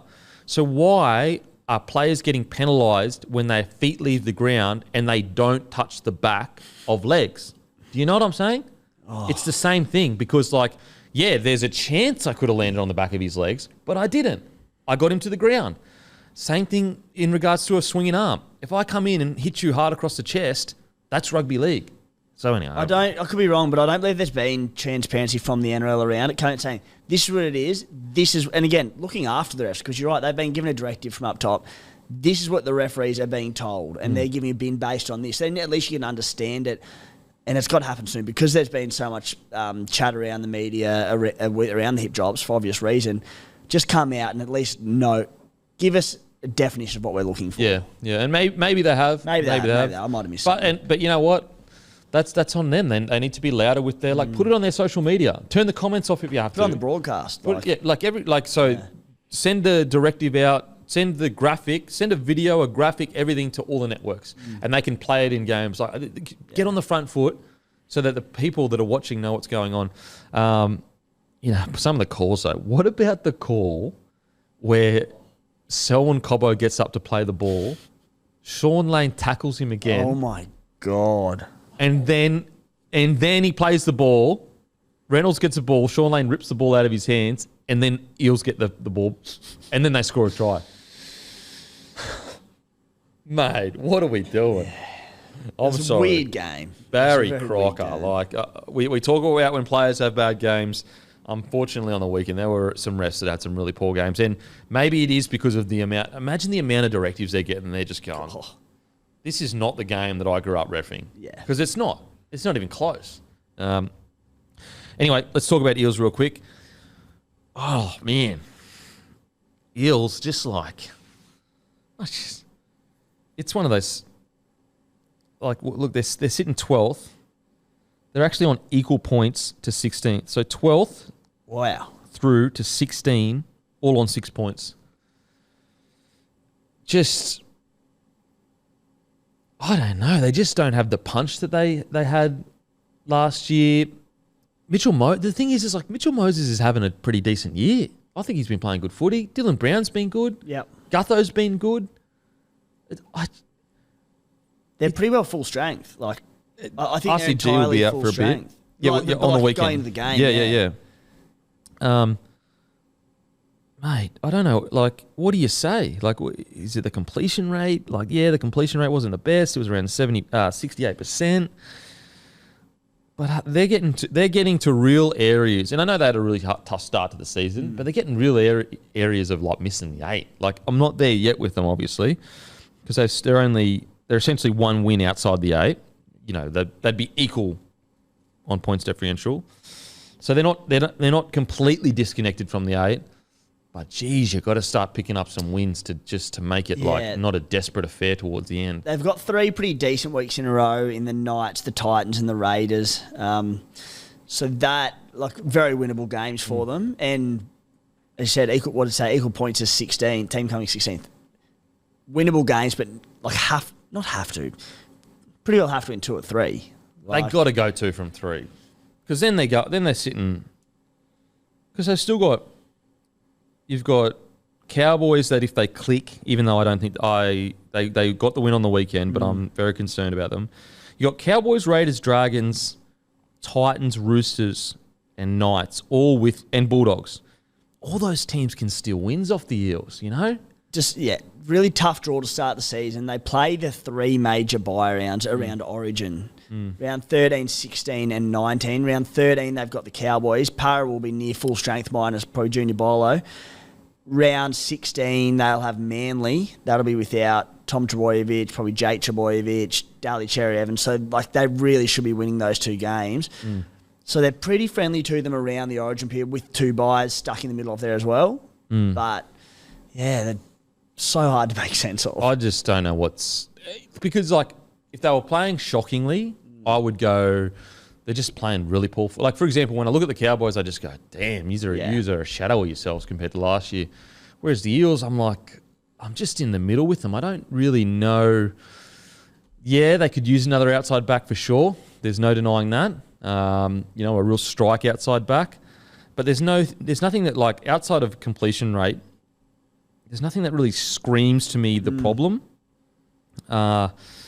Maybe they just got really unlucky with the draw. I guess tight finishes. Like, let's have a look. Lost the Storm by 4 round 1. Sharks by 4 round 2. Manly by 4 round 3. Beat Penrith. Roosters by 8 round 5. Knocked off Tigers. Smashed the Dogs. 10 to the Broncos. So they're just on the wrong end of a few tight results. A couple of those are a try either side, and all of a sudden they're in the top 8 and not in damage control. But at the same time, you've got Josh Hodgson there, one of the most experienced hookers in the game. Dill Brown, Mitch Moses, Gutho, like these big key players in key positions, they need to be closing games out, don't they? It's really it's just they're just a weird team to gauge right now. Look, Sean Lane, outside of an error or 2, I thought he had a good, wasn't necessarily his comeback game, but building back into it. Junior Pavlo, 135 metres. I think they just really need an outside back, another strong outside back, because I'm just not seeing enough from their outside backs in regards to meterage. Guthrie gets through a mountain of work, but when you look at the outside backs at the moment, 109 metres from Sivo, 117 from Pensini, Simonson, 75, Sean Russell, 92. Maybe that's it, mate. Like a big part of it. Could be a good shout. Yeah. Are they missing the yardage coming out of their own end? Because Gutho churns through the metres, but he does a lot of his best work, not necessarily coming out of his own end. Sivo, we've been vocal about for ages how we've wanted to see more of him coming out of his own end.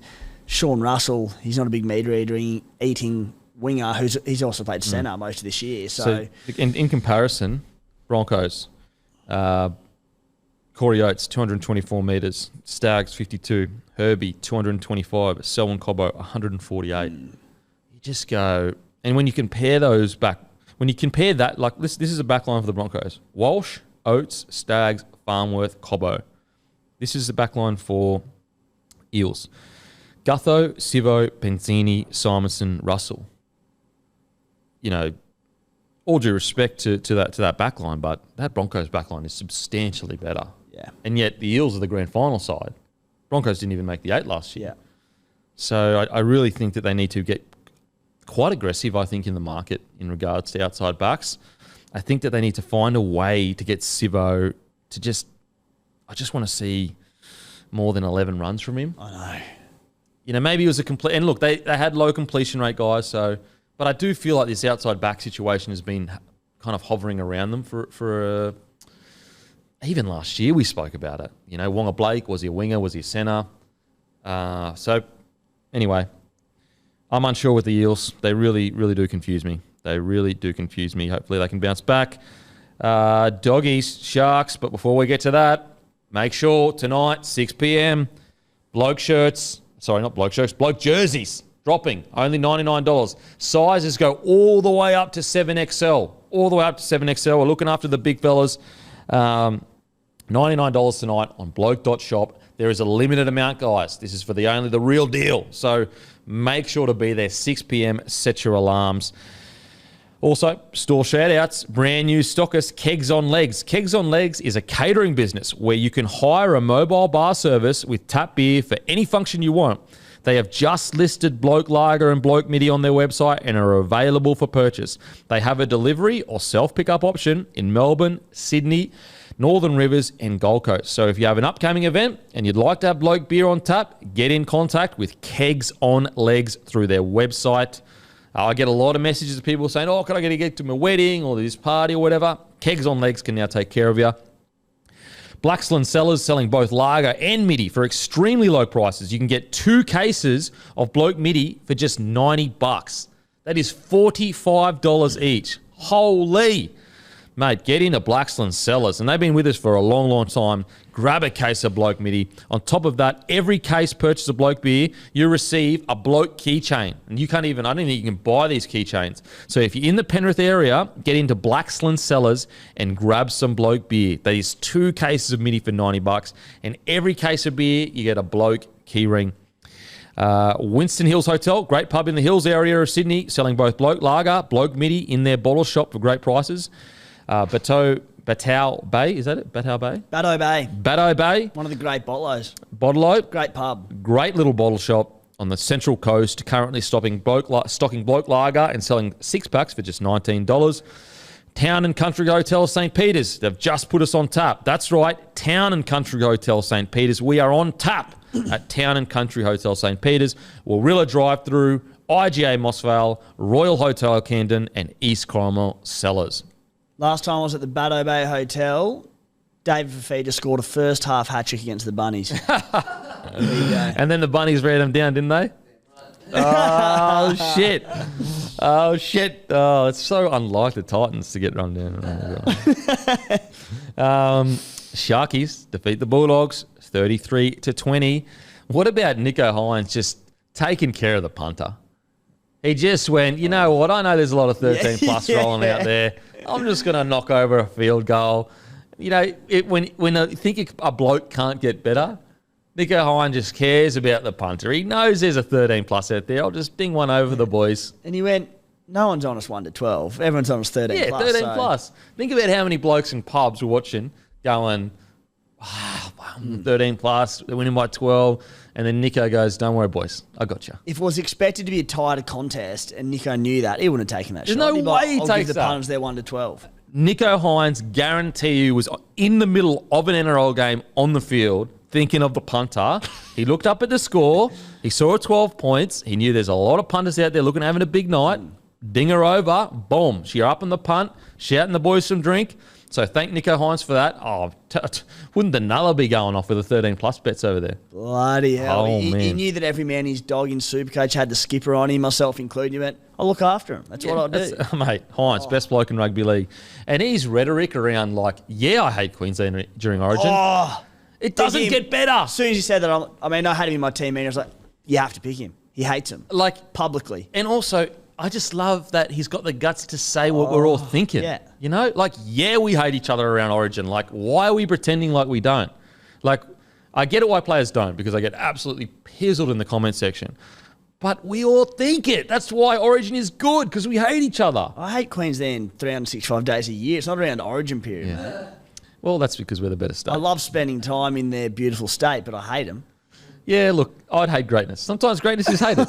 Sometimes greatness is hated. I don't hate New South Wales. I just feel sorry for you.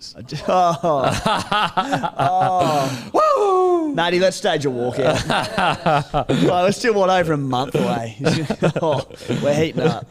Mate, the Origin fucking chat when it's actually on. Oh, man. Alrighty. Sharkies versus Bulldogs. Look, great win from the Sharkies. But Bulldogs fans, hang in there. Something great is being built there. Something great is being built there. You're under the pump.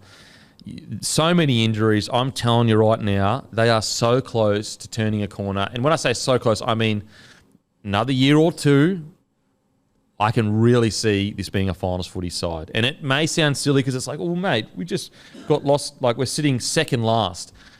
And it's deceiving, the fact they're sitting 16th and obviously Tigers 17th. I'm telling you right now, it's right there. The attitude is there. The grit is there. One or two more recruits, some more time under Serraldo. I would be shocked whether they're not competing for the 8 either next year, definitely the year after. Takes so much out of it. Yeah. They were so gritty. Like, they went into this game as big outsiders. Their squad has just been decimated by injury. Completely new look, sort of back five there. Casey and Burns came in on the wings for them. They've just had such a rough trot against a pretty red-hot Sharky side.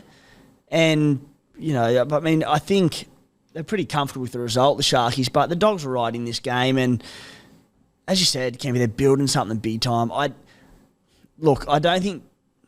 Such a shame they've had the injuries because they absolutely could have been top 8 this year. They still can.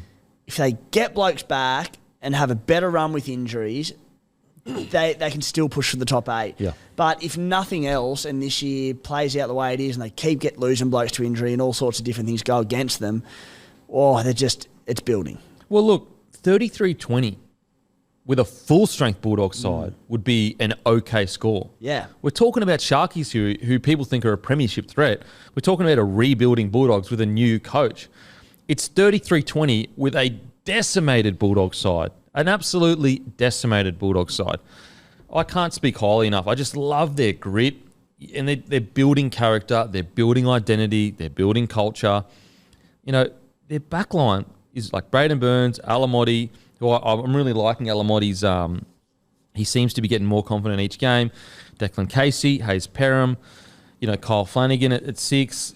Like this, that's not a top-tier backline at the moment. They may grow into it, but they're battling. They're battling for every inch. Then you look at their forward. Max King, Pangai Jr. back is great. Waddell, Preston for Talamarina. Like, again, this isn't the tippity top of in regards to like roster, but they're battling for absolutely everything. And missing at least 8 players through injury. 4 of those blokes, Karaz Adokar, Luke Thompson, Viliami Kikau, 4 big players this side. Like you say, 2 of them are wingers, but 2 wingers who are so vital to this side. Well, Fox, some would argue Fox is the best winger in the comp. Yeah. Averillo was the form winger in the comp. Yeah. Adokar, arguably best winger in the comp and not even the most informed winger in his team. Exactly. So, that's huge out. Kiraz was leading the Dally M before he got injured. Yeah. Dally M winger. Yeah. He was about to go for a Dally M winger. And also, you look at... So, Braden Burns, his experience, he ran for 160 metres. Declan Casey, 53 metres. Obviously, you're going to get much more if you would have had... and the thing, the fact that you've got a guy like Braden Burns who, at full strength is really going to have to fight for his position. That's a good thing at the Bulldogs. Yeah. Kyle Flanagan at 6, Burton at 7. Look, I did like Burton getting his hands on the ball more, and it's going to take time for him, I guess, to become that guy. I'm just not sure whether I think Burns a 7. When you win Dally M Centre, can you be a 7? Maybe you can. Maybe you can. I'm not sure. It'll be very interesting. It's almost Oluwapu time. It could be this week. We don't get team this till Wednesday afternoon, but we're closing in. They've been playing Oluwapu, who is more traditionally a number 6. Again, a bit like probably Birdo in the sense that Do you think this is preparation? Birdo at 7, Oluwapu like they sent Oluwapu, when they sent, he's like 18 years old, played him at half in New South Wales Cup, and were basically saying to him, mate, go in there, get the team around the park. Don't worry about dominating the attack and starts running too much. Get around the park, because like that'd have to be an eye to Birdo going, we don't want to change. We don't really want to turn Birdo into a halfback. We want him to be the big ball running 5'8". But we had our concerns, Kempy, around having 2 5'8s in there, in Oluwapu and Burton, should this eventuate. And it will at some point, because Flano's off contract at the end of the year. Oluwapu's been signed long-term as the long-term 5'8 for them, or half for them, whatever it might be. So I just wouldn't surprise me in the next couple of weeks to see Oluwapu probably come in off the bench. He might replace Josh Reynolds there and be the 14 and ease him into it. And before too long, he might be starting in the hearts with Birdo. I wonder if this is a precursor where they go, you know what, let's get Birdo a few weeks at 7, because to throw Oluwapu just straight into 7 might be a little bit too much. Yeah. And so maybe we get Birdo a few games at 7, we put Oluwapu at 6, and then maybe slowly transition him into that 7 if he seems to handle it maybe. Man, I feel sorry for Kyle Flanagan, because he's not a bad footy player. It just, unfortunately, it's just, he's had an opportunity and it hasn't seemed to click at the moment. I really think he could benefit from maybe going away to Super League, getting his confidence and coming back again. Yeah. And that's, you know, I know people make jokes about Super League. I don't think that's disparaging at all. Like, some players take that route. Some players just need to go. Like, look at Brodie Croft, Jai Field, Bevan French, Matt Duffy. Like, you tell me they're not loving life over there right now? They're killing it. They're absolutely killing it. And so... And also, Hastings killed it and came back and he could be not even... old. Yeah. And like, you know, there were a bit of words that there were friction with Flanagan and off field at Roosters, and I'm not sure whether it's true or not. But maybe he has similar situation with Hastings where he sometimes struggles to fit into systems. I'm not sure. Like, I've met Flano. He seems like a good bloke. I had no issue with him at all. He seemed like a good bloke. But it just doesn't seem to be working, unfortunately.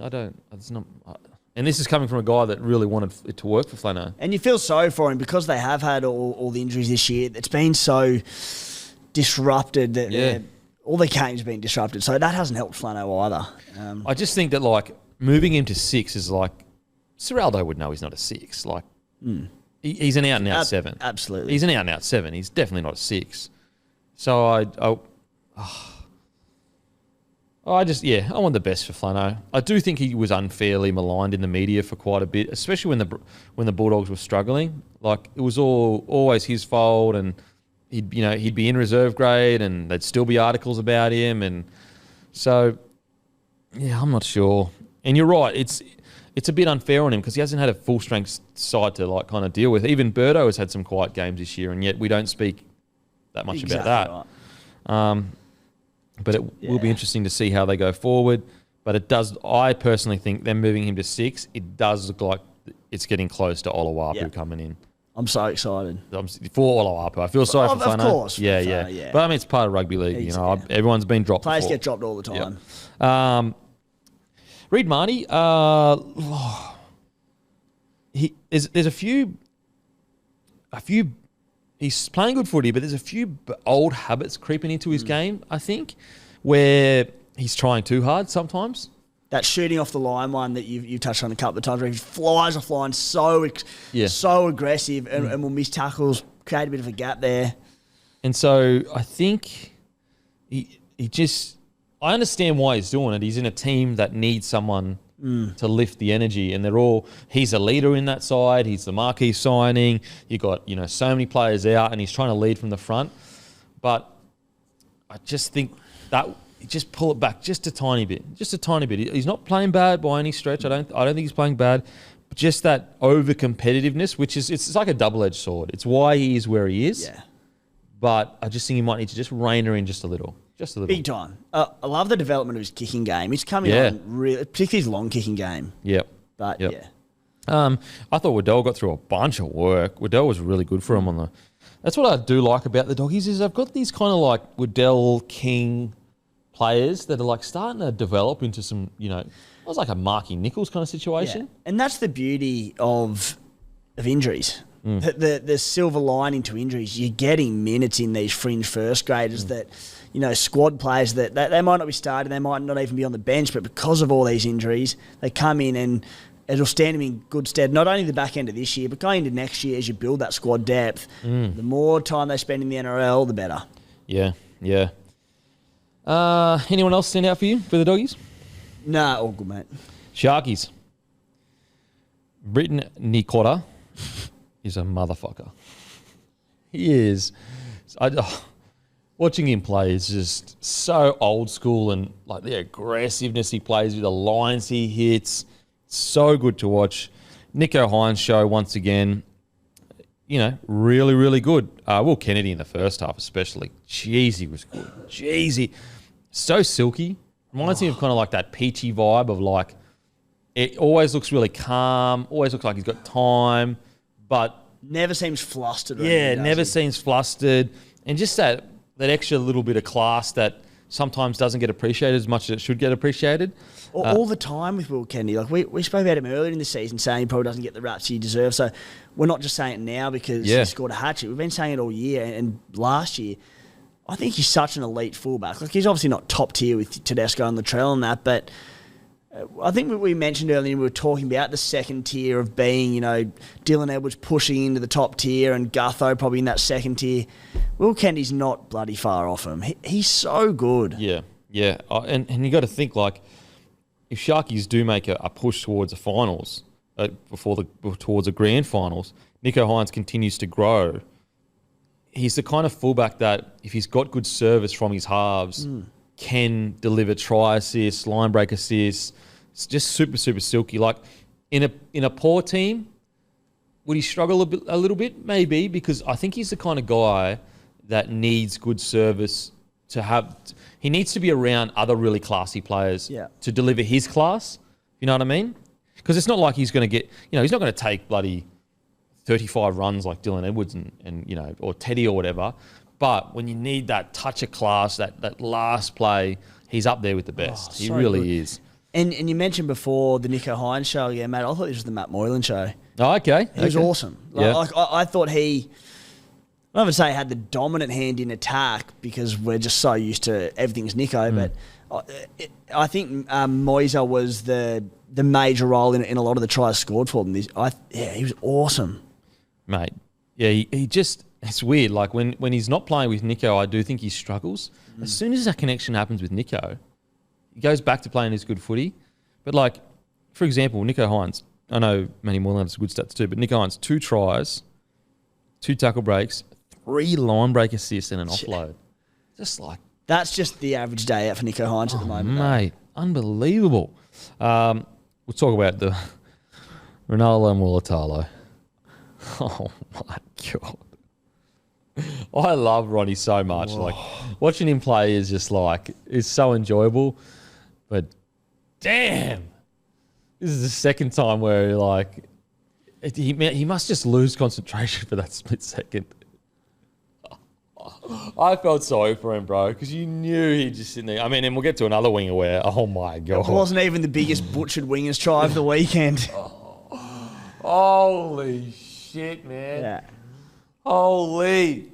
So I felt super sorry for Ronaldo there. But look, I mean, as Sharkies fans, he delivers for you guys so often. Like, sometimes you just got to take the good with the bad. It was just weird. Like, there was no arrogance in it. He wasn't trying to be flash, and he was just diving over the line, and for whatever reason... Just wasn't thinking.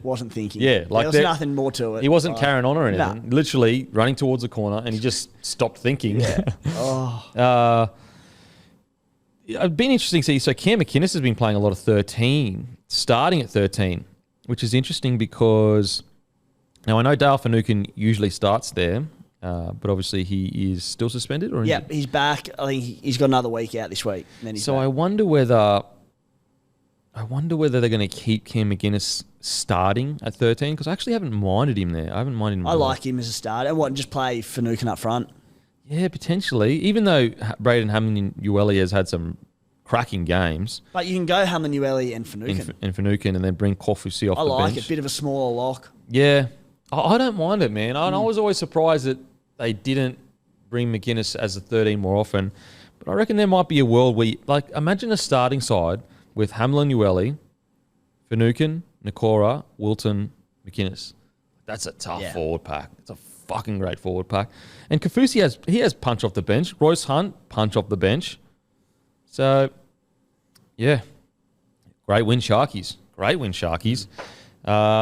Look, if I'm being super nitpicky, just don't like this 20-point scores and that get put, the tries that get put on him, and their defence still isn't all the way where you would want it to be yet. But they can build into that. They've got some bad misses in them. One-on-ones. I don't think there's any bad defenders in that team. There's some, Nico and Moylan in particular are getting picked out at times and being a bit soft, but not soft, just falling off tackles. But they're all solid, but they just seem to every game have one or two really bad misses for tries. That's the entire team, not Nico and Moylan. I think they can get on top of it, but... Yeah, because they only missed 20 tackles, which is a decent stat. That's what I mean. Good stat. Yeah, but there's a few bad ones. It's you're right. That important one-on-one. Maybe their goal line defence that needs a bit of work. What about Kafusi? I think Kafusi let one through. Yeah. Anyway, good win. Sharkies, they're back on track. Now, on to Cowboys versus the Knights. Oh, man, I thought Knights were going to get this. I thought they were going to get it. I really, really did. I'm going to sound like such a hater. No, I won't be a hater. A win's a win for the Cowboys. They desperately just needed this. A win's a win. They're still not even close to the Cowboys that we thought they would be. But sometimes you need you need a catalyst in your season. Let's hope this is the catalyst. Drinky was probably their best player. Valentine Holmes, seriously, Valentine Holmes is almost like Ben Hunt to that side from centre. Without him, mate, they not even getting close to winning this game. He is so good. But look, a win's a win. Yeah, they were against the relatively understrength Knights. Even KP came off the bench, so you just got to take them when you can get them and just move forward. I think it was an ugly win, mate. One that they desperately needed, and I didn't come out of it being very impressed by the Cowboys at all, except for that goal line defence in the last 2 minutes. Yes. Holy shit, this is the Cowboys we know. Mate, they were absolutely out on their feet. That was the definition of desperation for me. And that's what it was like when the game finished. I went, not impressed, but wow, they'll take a bit out of that last 2 minutes. Surely. That's what it is. I totally agree with you. That last couple of minutes, I'm sitting there going, this is a Todd Payton side. This is what they built on last year. Just refusing to give in. Looked for all money the Knights were going to score. They got through that set, and then I can't remember exactly, but there might have been one or two tackles they had to take after it. And there was 10 blokes just laid out on the back, and the game was still going because they knew they only had to get through one or two tackles. Maureen Val took a dummy half scored something. They were gone. Oh, mate. Yeah, that last 2 minutes, it's almost like if you're Toby Payton, you don't even do any video sesh on the 78 minutes before it. You just go, boys, here's a video sesh. You watch the last 2 minutes and you go, this is the standard now. This is it. This is us. This is what got us, all these premiership threat talk this year. This is what got it to it. Because you're right. The last 2 minutes was gutsy. Far out, it was gutsy. That is like rugby league at its peak to me. Just desperation. Blokes giving everything they've got, knowing they have to win this game. Yeah, agreed. So it wasn't pretty, but geez, it was courageous. Oh, mate, it was not pretty at all. Some positives. Cotter, 189 metres, 68 post-contact, 45 tackles, only 2 missed. Did that in 65 minutes. Scotty Drinkwater, just fucking phenomenal, really. 2 try assists, 245 metres, 5 tackle breaks, 2 line breaks, a line break assist, 2 offloads, 8 tackles. Couple of errors, but when you're putting stats up like that, you can cop the errors. I do feel like they've got a real reliance on drinking attack at the moment. And luckily he's good enough that in attack, because he has had some errors. We know that his off games can be quite off, but He keeps delivering with ball in hand, try assists. But it's like if he doesn't deliver for them creatively, they've got nothing at the moment. You mentioned Val Holmes. He carried them that last 15, 20. When they need to wrestle some momentum back. He carried them. He was absolutely flying onto those balls and just big meters, quick play the balls, and then scored that outstanding try late on. But used in very different ways. That's all right, he'll do it with his running game. Drinky creatively. They need to have more focal points in attack than just Scott Drinkwater ball playing at the back, because that, to me, it's all they've got at the moment. Yeah, no, you're right. If Drinky's not firing, they're not scoring points. Val, that 20-minute period from Val, just another reminder why he is a step above the rest of the competition. It's another reminder why I think Val often people forget about him in that top echelon of player. Maybe it's because he's quite quiet and he's up in North Queensland, but he is in the echelon of that. And people go, well, he plays for Australia, mate. Of course he is. But when you talk about the superstars of our game, 3 or 4 years ago, Val Holmes would have been brought up, whereas now he doesn't get brought up as much, and yet he's delivering. He was Dally M Centre last year. He's still delivering the top tier footy.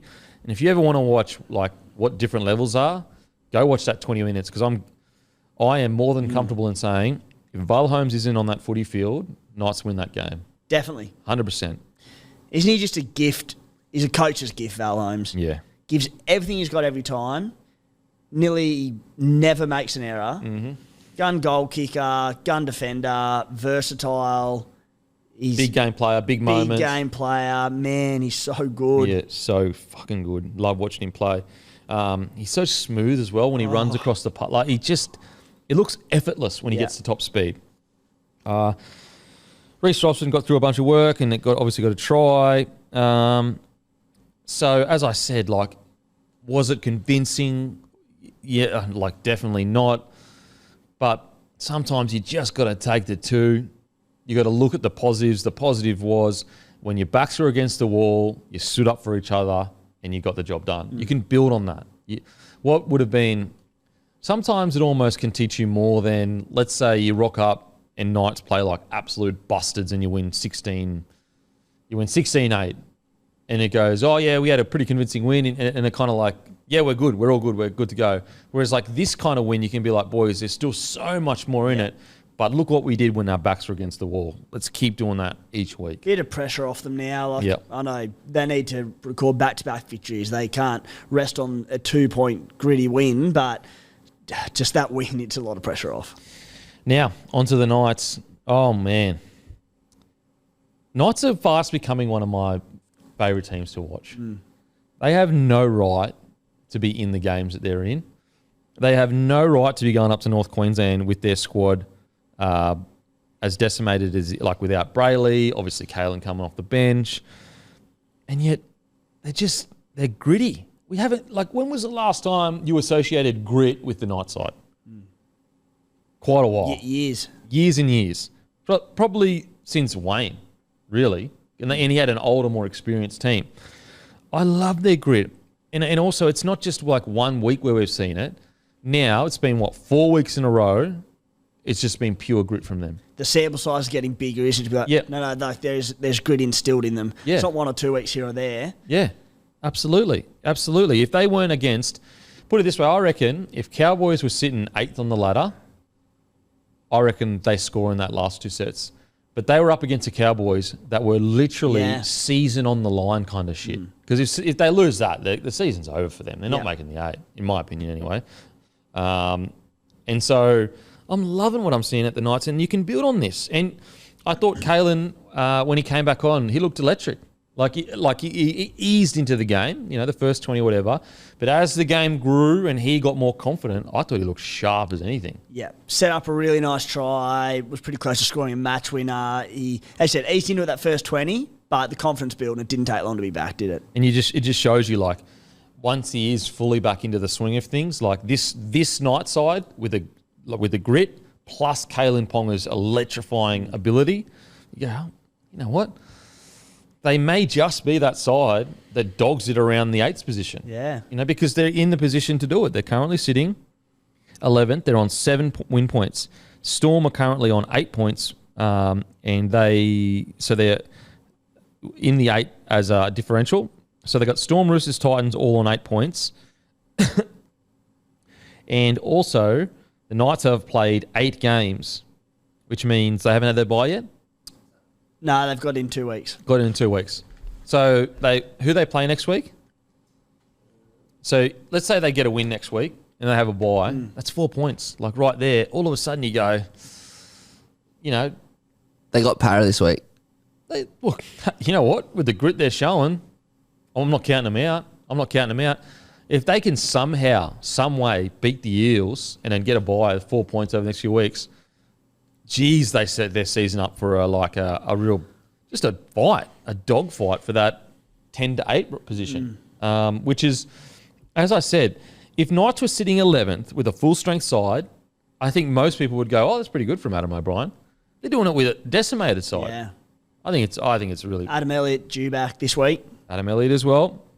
I think it's I do think they've left themselves short of hooker, haven't they? Like since Jaden Brayley went, Yeah. Phoenix Crossland, mate. All credit to him coming in and filling a hole that he's a halfback, deputising at hooker, playing massive minutes there. Yeah. And I think he's been really solid the last 2 weeks.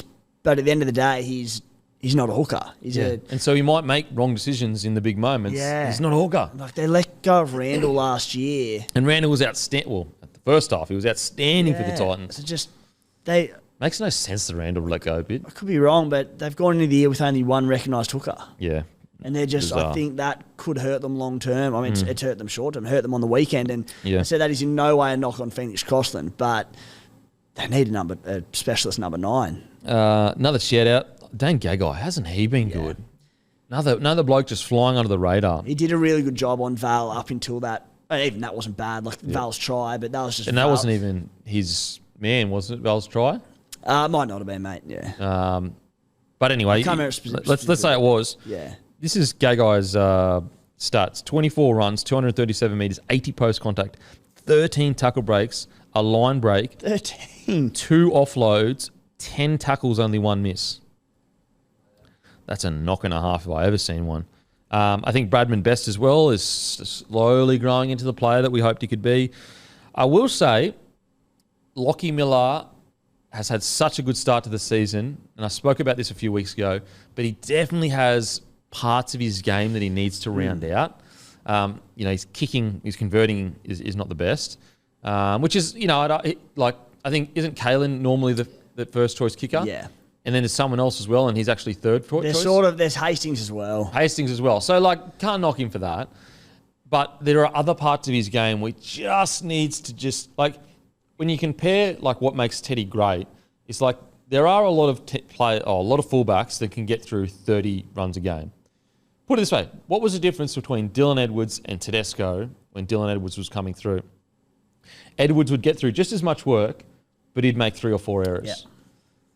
The reason why Teddy is so great is he gets through mountains of work, very minimal errors. And I think Lockie is in that same boat. Now, he's not going to be as good as Tedesco, and Dylan Edwards probably won't be as good as Tedesco either, but they're the same style of player. And when you're that kind of player that isn't necessarily like a Trell or even a Tommy, you just got to make sure that those errors are out of your game. Yeah. Yeah, he's been unreal this year, but you're right. He's got the errors in there. And I think... he's quite a clever footballer, Lockie Miller. There's so much heart in the way he plays. I love it. All effort. Yeah. But he does need to round out a few rough corners.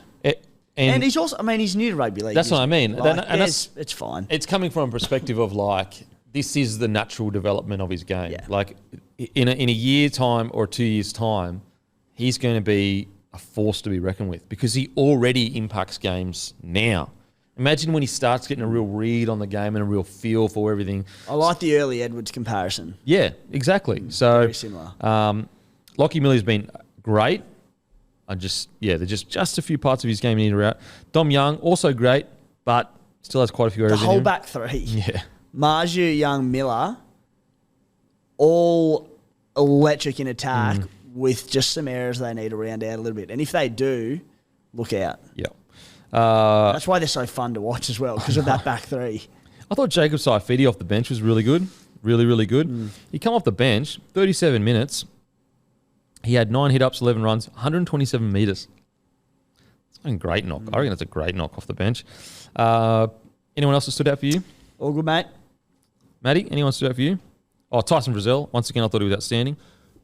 Yeah, not particularly. It was I was with you though. I thought right at the end there, I thought we were going to get him, but yeah. Now, store shout-outs. Enogra, X-Golf, Bottle Mart in Breckenridge, Black Sheep, Everton Hills, Arana Leagues Club, Oxley Golf Club, Colmsley Hotel, Liquor Legends Warwick, Central Hotel and Bottle Mart in Port Douglas, Arundel Tavern, Bottle-O at Carriers Arms in Maryborough. Now, let's get on to... Oh, my God. Oh, my God, oh, my God, oh, my God.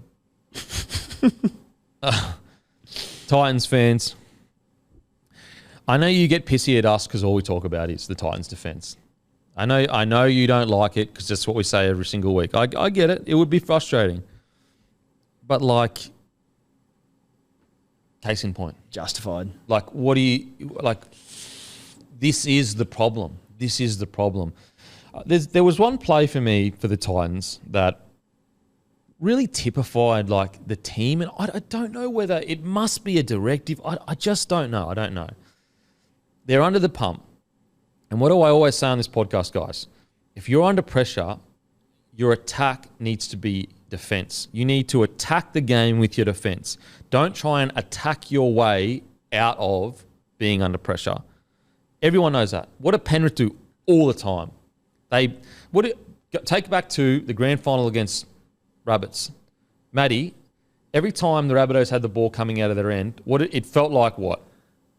Oh, they just suffocating. It was seriously, there was no breathing room whatsoever for the entire 80 minutes. Every single time they would use their defense to attack the Rabbitohs, and they just wanted to break them mentally. Anyway, so there was a moment in the Titans game where it would have been like 26-10, I don't know whatever the score was. It's the third tackle, and Kieran Foran does a kick for Pereira. And we're talking about Kieran Foran here. Like, he knows. He's a much tougher player, a much better player. He knows way more about... Yeah. He's forgotten more about rugby league than I know about rugby league. So he knows so much about rugby league.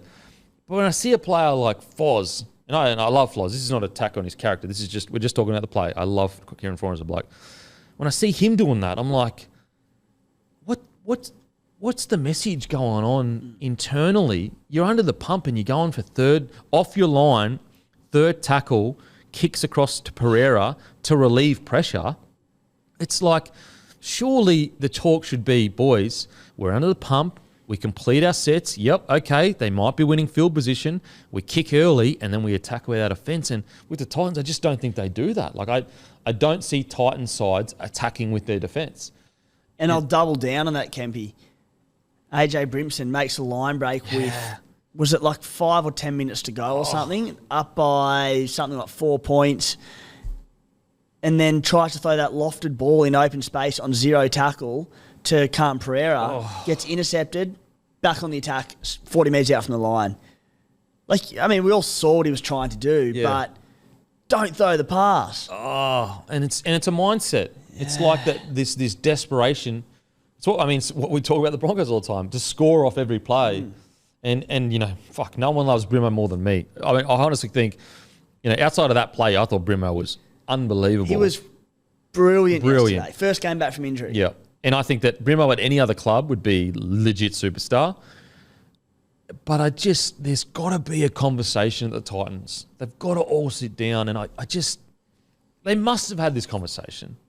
You know what I mean? Like, they must have had this conversation of like, boys, when we get some momentum shift against us, we have to defend our way out of it instead of relying on the fact that we have brilliant attack, because they have literally some of the best attack in the competition.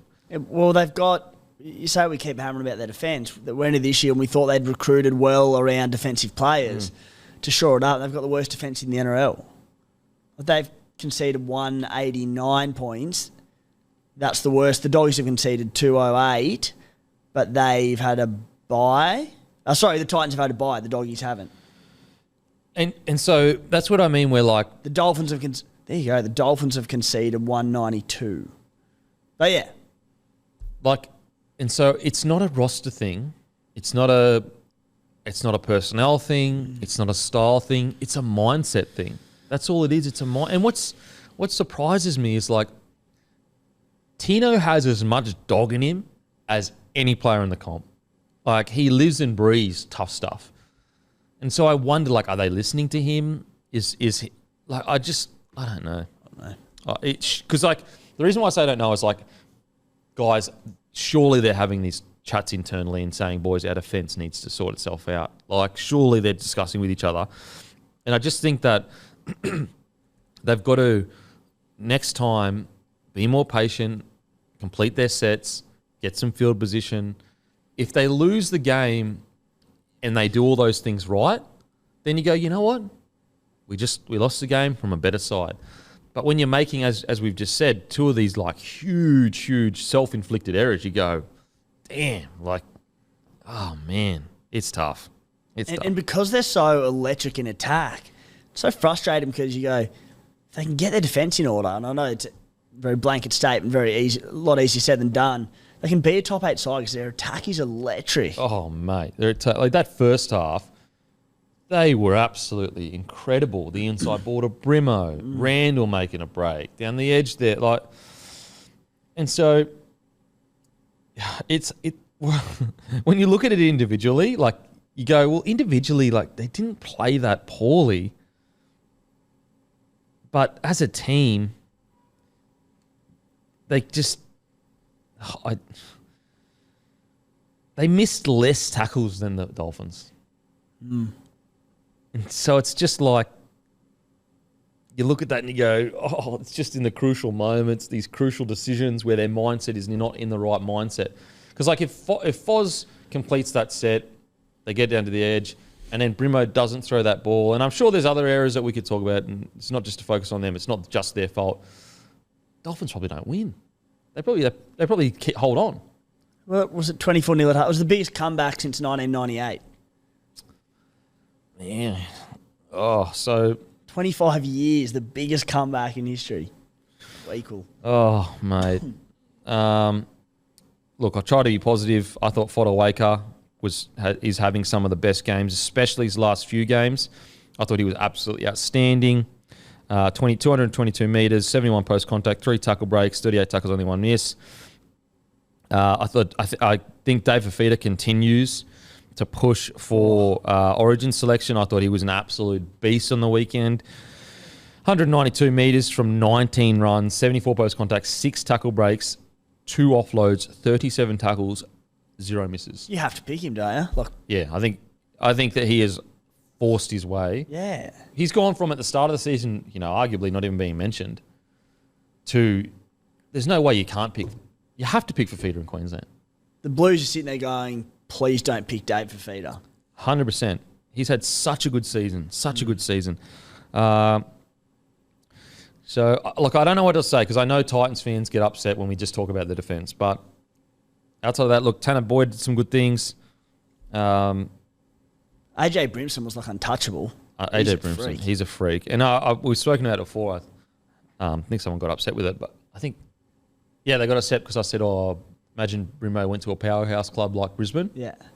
And then they were like, Brisbane's not a fucking powerhouse club, rah, rah. And I was like, okay. And then we had this big discussion. I was like, bro, they earn the most money by a mile in the NRL. They're easily the most supported club. And B, like, I was right because we're on top of the table right now. And so, yeah, I wonder with Brimo and Tino, do they stay as big fish in a little pond, or do they become little fish in a big pond and go to another club for much less? And that feels really harsh on Titans fans. And I'm not saying they do that right now. I'm just saying if this keeps continuing for the next couple of years, if you're Brimo or Tino or whatever, or even Fafita, do you go, well, I want to start playing finals footy? And I know that upsets Titans fans, but you've got to be. Am I being out of line here, guys? Am I being realistic? Oh, it's fine. Yeah, you're there you want to play finals football and win competitions, and at the moment. And you're both Origin players. Like, they've persisted for a fair while. So I said, if you go another couple of years down the track and they haven't played finals footy, at what point does Brimson go, I want to go win a comp somewhere? Yeah, just like, Matty, what do you reckon? Nah, I'm with you. There's no point being okay with mediocrity. You know what I mean? Yeah. And look, I don't see them leaving at any time soon. No. I'm just saying, they're such good players that if this keeps happening, in 2 years' time, 3 years' time, they both hit the ages of, Tino will be about 25, 26, Brimo maybe 27, 28. I mean, look at Jackie Whiten. Sorry, bro. But, he's come out, said he wants to win a premiership, and he's entertaining other teams. So, it's not unheard of that players go, I'm willing to take less money to try to win a comp. And also, I know this is kind of different, but even when Cronk left Melbourne, he did it to go to Sydney, but what team did he pick? He picked the best team in Sydney at that point. Yeah. Of course, especially if you're going to come from a team that's playing mediocre, barely makes finals, of course they're going to think about it. Why wouldn't you want it? Yeah. So really, really, really disappointing, man, for the Titans this season, because they've shown glimpses of just fantastic footy. Is it complete panic stations? Absolutely not. Absolutely not. They're still currently sitting equal 8th or, on points differential, 10th. So they've won enough games to give themselves these kind of performances. I am hoping that this is the wake-up call they finally need. That they finally draw a line in the sand and go, no more. No fucking more. We're not doing this anymore, guys. We're not going out in first halves or second halves. Because how many years ago was it when Fafita scored 3 tries against Rabbitohs and they got run down? That was in May 2021. So tell me, you know what I mean? This is not something that's just new to the Titans. So I'm hoping this is a fucking line in the stand, because they could still make the 8 this year. They really could. I don't think they will, but they absolutely could. They've got the attack to do it. I can hope they do. Now, onto the Dolphins. Oh, my God. It is just an absolute honour and privilege to watch this side. Anzac Day, Anzac spirit, everything's so lined up for something so special, and the Dolphins deliver a Wayne Bennett delivered greatest comeback in the arguably ever, at least one of the biggest comebacks ever. What's even crazier is they actually bombed a few opportunities. Robert Jennings, oh man, absolute Barry Crocker when he didn't get up. I think he said he thought it was going to be a double movement. So he must have felt something. That could have been the best bomb try of all time. I felt so sorry for the poor fella. How's Cody Nicarima standing over him going, go! What are you doing? Oh, man, poor fella. But they won, so it's all good. And he also scored later. Yeah. What a special moment in rugby league. If any club did this, it would be amazing. It would be something you'd remember for the rest of your life. For the newest club in the NRL, a club that everyone derided and said they do not have the squad to even be NRL standard, to go out and do what they did on such a special day. There is no amount of money of value that you could put on of what the Dolphins have done for rugby league this season. What an absolute win for rugby league. The Dolphins defying all the critics out there, obviously myself included, to be put on one of the greatest comebacks of all time. It's been so fortunate as footy fans that they've done what they've done.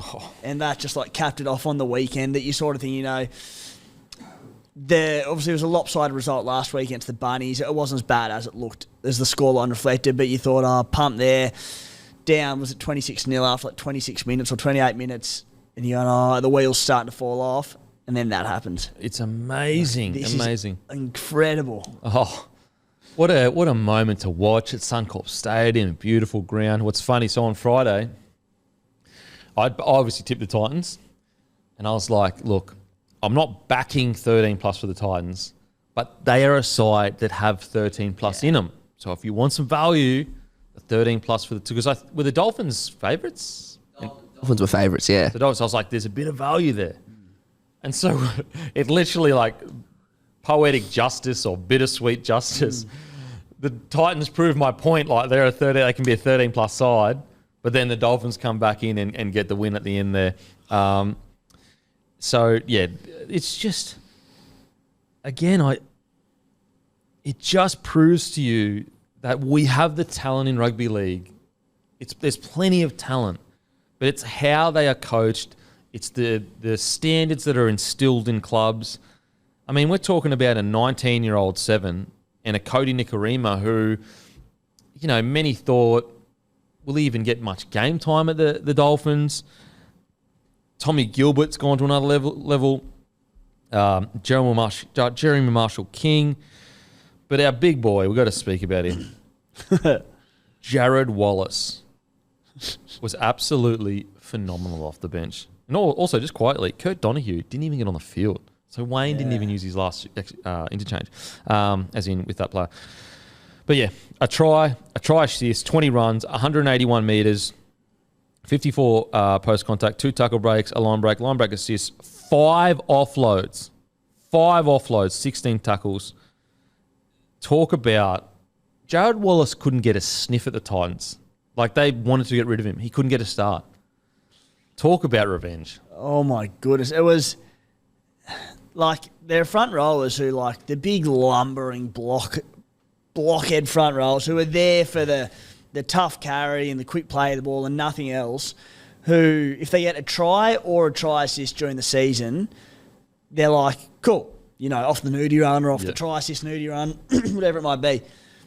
He had a try assist and a try in 3 minutes. Oh, man. And I don't know if it was in between that or just either side, but he also had a really key run and offload coming out of their own end in this around the exact same time that was like enormous. He was doing ball playing in plays that won't count on try assists and that. Yeah. But if you go back and look, the amount of ball playing he was doing was crazy. Awesome. Oh, mate, the big fella. How the hell did that ball stay in his hand when he's trying to put it down? I don't know. Like, it's almost like it was stuck to it. Yeah. Seriously. What an incredible performance. And just that whole team, to have the gumption and the calmness to just go, stay calm, momentum will swing, we'll do it through our defence. Because it's not like they went crazy and started offloading everywhere and rah. No, and that's a credit to Nikorima and in particular Isaiah Katoa. Come in, Nikorima essentially the third, fourth choice half in that side. Katoa's 18, 19 years old and getting pumped early against an absolute ambush from the Titans. To see Katoa come out in the second half, he was running the ball, taking the line on. He didn't panic. And then there was a moment with about a minute to go where it went to Katoa and he didn't try to get a kick away and get a repeat set or anything. He just tipped on to Branko to say, take the tackle in that back corner and make them work it out. We're not going to risk giving away a 7 tackle set or giving scattered play and breaking up the defensive line, giving him a chance on a little kick return or whatever. Don't take any chance. He said, take the tackle there, mate. We'll defend our line. It's not our line, your line, essentially. And what I've been talking about with the Titans, the Dolphins came out and defended their way out of the issue that they were in. They didn't come out and go, oh, shit, we need to start chipping to corners and right. They came out and said, all right, we are going to grind our way back into this game. We're going to complete our sets. I think they came out and completed like something crazy out of their first 10 sets or whatever. And they just knew that eventually they'd run them down. What I did like, though, is Isaiah Katoa's try assist in a key part of the match where he just goes bang right foot again. Then he throws the ball to Ewan Aitken. And Ewan Aitken just goes Barnes. Was that the match winner? The Ewan Aitken try was the match winner, but was that could you check for us whether it was? Anyway, there was one. So that was 64th minute. Jennings scored in the corner. Yeah, okay. So, he goes... The one before the winner. He goes bang off the right foot, creates space for his outside men. Jennings scores, and the game is on. The game is on, and you just got this little glimpse of like, oh, wow. This kid could be bloody anything. This kid could be bloody anything. And also, think about how much Katoa is learning right now. You know what I mean? Like, having his career fast track and handling it. Just like... amazing stuff. They were predicted to win like 7 games for the whole year. Though. I think they've already won 5. Jeez. It's just incredible. And I think Nikorima's been also really good too. Yeah. Like, he's done a job. Let's talk about that big fella, Ewan Aiken.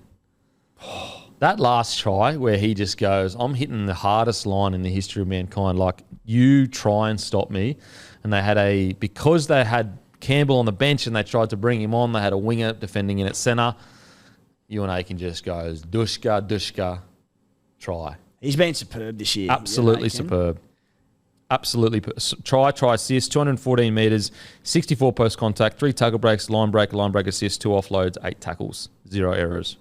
Really never probably got the raps he deserved. Maybe having a few years at the Warriors there where they didn't go overly well, or he's had a few injuries, not in recent years, but earlier on. But he's just such a gun, Ewan Aiken. He's a gun defender. He's a gun ball runner. What's he got this year? 4 tries. 4 tries? No, anyway, killing it. Yeah, killing it. And I think there was a time at the Dragons where, like, he was getting a bit of raps, and then it went a bit quiet for a while. Found his way at the Warriors, became wide Ed running forward, got an opportunity at the Dolphins, and he's just absolutely thriving under Wayne. Like, so 2 tries this year, but like for a bloke that's always been, a real hard ball running centre, crash and barge. Ball playing's been quite good this year. Just that last little tip on, superb. Nothing him. It's what a great, incredible performance. Just an amazing club, an amazing setup, and this is what they're doing with our apparent roster that isn't that strong. Imagine when they go into the market over the next few years, what's going to happen? It is just going to be next level. I was saying before as well, I think I said it to you, Timmy. Like, the Dolphins have been impressive because they've been so gritty this year, and like they're just grinding teams out. I did not think in a million years, especially this early, that they had a 26-point comeback in them. Yeah. Like, that is just not how they've been winning this year. So, super impressive. With their, like, third string halves pairing. Absolutely.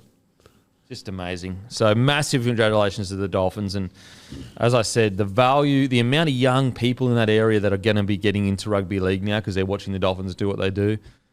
Every single person at the Dolphins setup deserves a massive rap. It has been nothing short of an incredible start to the season. And you know what? Like, I still have them probably just outside the 8, but they're in the 8 right now. We're coming up to halfway through the season, like a few more rounds, but maybe they do end up in the 8. They probably won't lose anyone to Origin. Is there anyone in there? Kafusi. Maybe Gilbert. It's a pretty stacked forward pack for Queensland. Not too bad though. Yeah. So string a few wins across that period. Yep.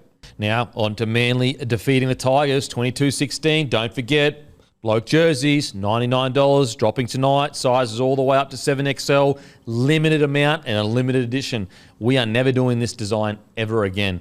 So make sure to be there tonight, Monday, 6 p.m. Let's get to it. Manly defeat Tigers 22-16. Look, a win's a win from the Seagulls. First 20 minutes, I thought, here we go. This is going to be an absolute thumping. Then the problem with the Manly Seagulls seems this year is they kind of like play to the level of their opponent sometimes, and they decide, queuing the rack kind of stuff, and Tigers get themselves back into it, and you go, the Tigers really could win this.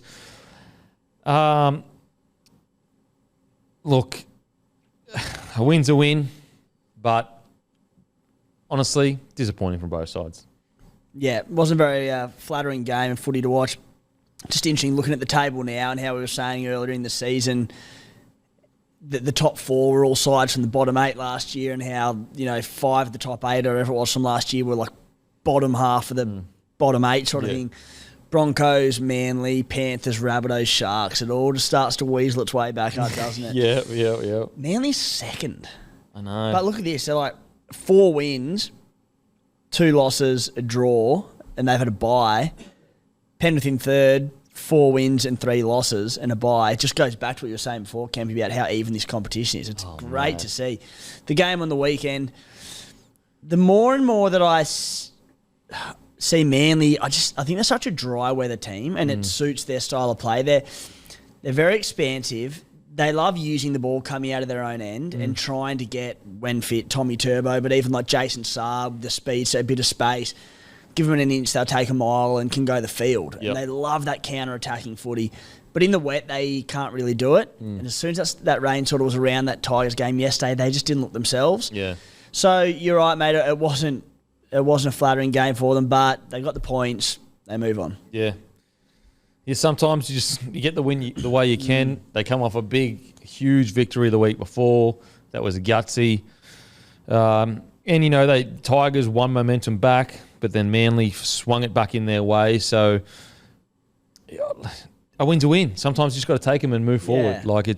And there were some great individual performances. I thought DCE was really good. Ola Kawatu. I mean, is he almost a lock in the squad, New South Wales? Yeah, why not? Like at least I'm talking all the way to 19th man. Oh, in the 1920 for sure. He's got to be in camp. He's got to be in the squad. Surely. Mate, I'd nearly go as far to say he's a lock on the bench. I'll have to sit down and think about it and go through because RCG's injured now.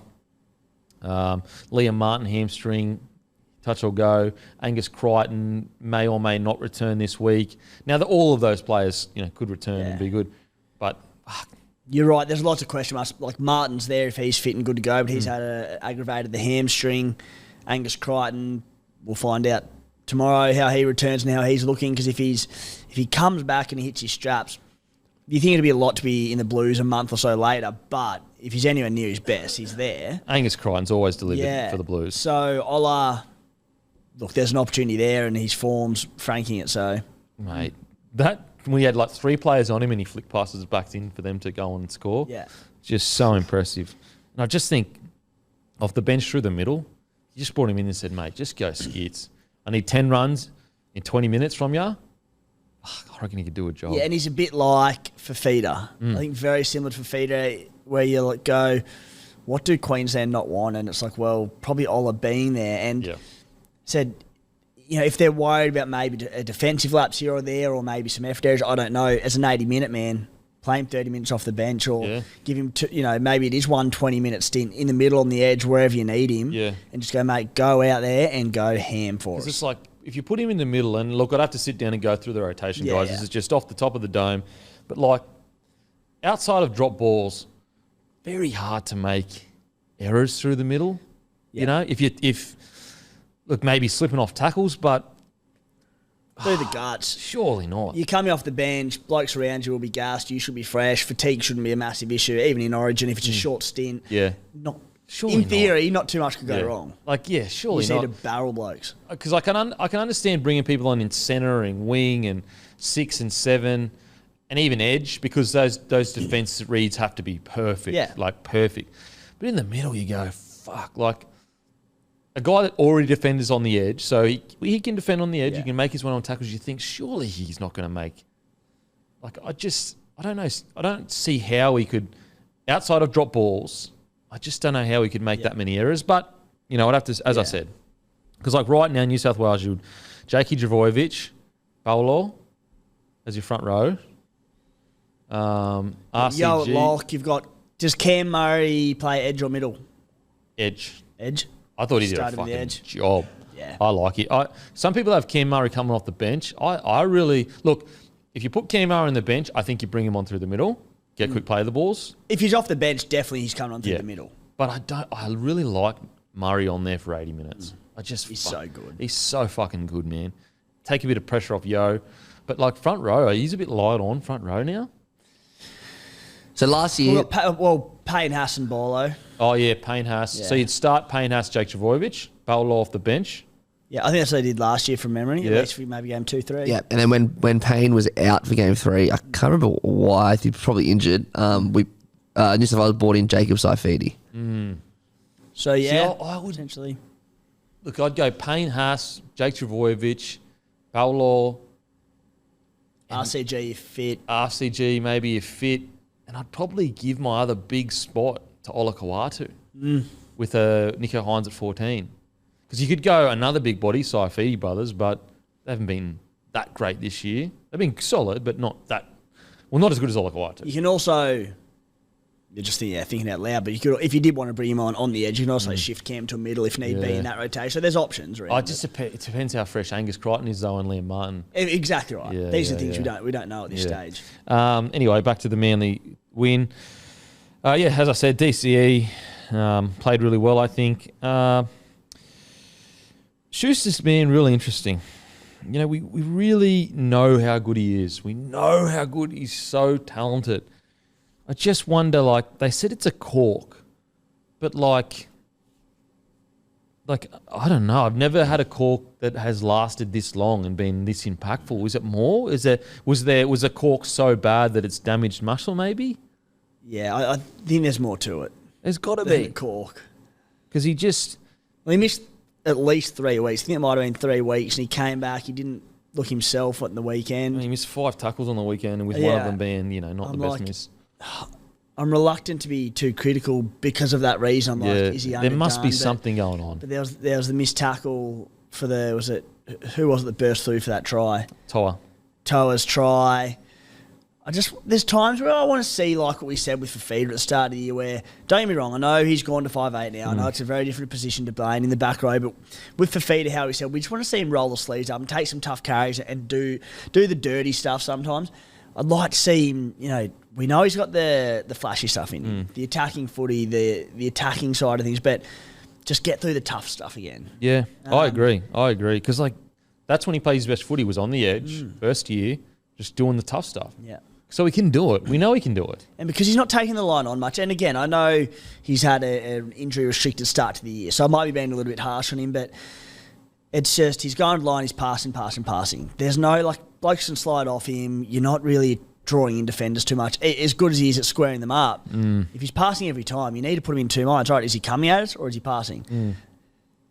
And look, I understand people will say, hang on a sec, it was the debutant Fainu who should have tackled Toa. And yeah, for sure, he should have made the tackle, but also Schuster should have made the tackle. There's one's a debutant, one's an experienced. They both should have covered that. Marquee player. At least one of them should have tackled him. So yeah, I monitor the Schuster situation. Something just seems a bit off. I don't know. Maybe it is the cork. Maybe there's something genuinely he's struggling with it. Lost the explosiveness, speed off the mark. Yeah, that sort of thing. maybe. But then you go, okay, we'll just give him a couple more weeks off. It's not like his position's not under threat. We're talking about one of the most talented young players in the competition. Johns has been solid there. You put Johns in there, he's going to do a job. So yeah, definitely interesting to watch. I thought Sipley off the bench was outstanding. Fuck, he's a big boy, isn't he? Fuck, he's big. I thought he did some really, really good work through the middle. Just brought a lot of aggression and momentum, and I think he just lifted the pace a little bit. Anyone else stood out for you? Oh, actually, we've got to talk about it. Yeah, we've got to talk about it. I hate talking about it because you knew as soon as you saw he stopped, he got up, played the ball, you knew he was just thinking, I'm about to get absolutely smashed in the papers, smashed in comment sections. It almost looked like he wanted to pretend that it wasn't real. Yeah. Put it this way, if he didn't have a history with injury, I kind of feel like he stays down and doesn't play the ball and brings someone over and he's like, damn, I think... But because he's had such a history, it's almost like he wanted to get up and just be like, this isn't happening, it's just a twinge, it'll go away. You know what I mean? The pain will go away. Yeah, and that's what it looked like. It looked like it was a tiny little twinge. I think they said after the game that they don't think there's too much in it, so... Hopefully it was just the tiny little tweak to the groin. He's gone, get off, don't aggravate this, like every player should, to be fair, with the groin tweak. And there's not much in it. But it was interesting because watching him throughout the game... He did not look 100%. He didn't look 100%. He wasn't 100%. Got caught by a front row. Yeah. Stefano. What's his name? Uta Kamanu. Uta Ikamanu. One of the great chase downs. Yeah. The big fella was just steaming down. He's a goer, Stefano. Yeah, I would like to see him at... Yeah. At one of the top tier clubs. But Tommy, early on I was thinking, you know what? Surely they wouldn't be playing him if he wasn't at 100%. And I was thinking he's because remember at the start of the year we said play him at centre. And don't just restrict him. What he does is involvement and build him in throughout the year. I was watching going, all right, they're playing him at fullback but saying go at 80% and don't stretch yourself out. Because it was a very conscious effort from him at times to go, don't stretch out. I don't think he has played 100% this whole season. No, definitely even though he not. had that great game against Storm, maybe. Played good against Melbourne, yeah.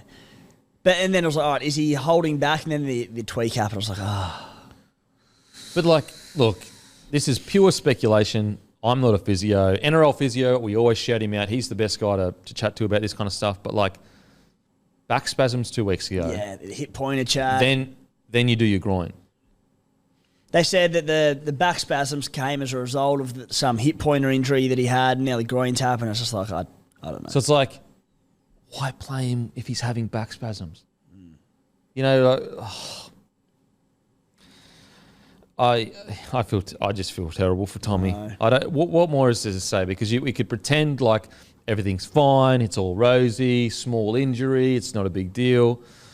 But unfortunately, the truth is that his body is struggling to balance itself out, and I don't know what the answer is. I really don't. I hope we're sitting here in 3 years' time and we go, remember all those, that bad run he went through? Again, we've got there's plenty of examples. Happens a lot. Teddy, multiple ACLs. There's heaps of players in the game. Sorry? Benji. Sonny Bill. Heaps Early of days. players that have pushed through injuries in the early days of their career. Just get a bit worried. I don't know what it is. Do you make him lose weight? Has he got too much muscle mass? Is he training too much at training? Do you just pull back? I mean, the thing is, these guys would have all had these discussions. Yeah. So it's like whatever we're saying right now, they'd probably be sitting there pulling their hair out going, mate, we've discussed everything. We're trying. Yeah, we've discussed everything. I know. Do you KO Weeks or Ruben Garrick at fullback? I like KO Weeks. I'd give him a crack. I really would. I think that Garrick, fantastic winger.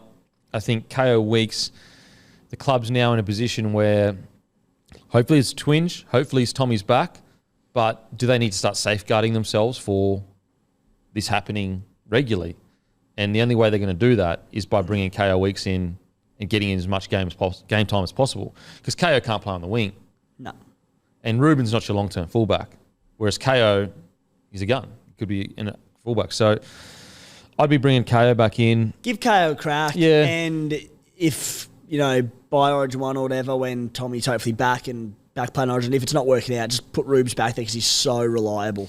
But I think it's worth giving KO a crack. I think the first crack, and you can always move Ruben back there. Yeah, exactly. If he's struggling. But I don't think he will. I think he'll fucking kill it. Yeah. Origin chat. What do you do with Tommy? I don't know. We need to see what happens, how he comes out of this, don't we? About a month away, Origin 1. So Let's say he's out for 3 weeks. Gets one game under his belt. I'd be reserving judgment until I see that game. Because I want to do everything I can to get him in there. Yeah, I know. What do You you just reckon? need to see him come back. If he tells Freddie he's fine, then zero doubt pick him. Put him in? It's up to him. I reckon it's got to be up to Tommy himself. Do you think that the environment may have changed? And I'm just posing the question. This is not my opinion. Do you think the environment may have changed because he's played a whole season not at 100%? It's like we have not seen him stretch out yet. For me, That's for the whole state of New South Wales.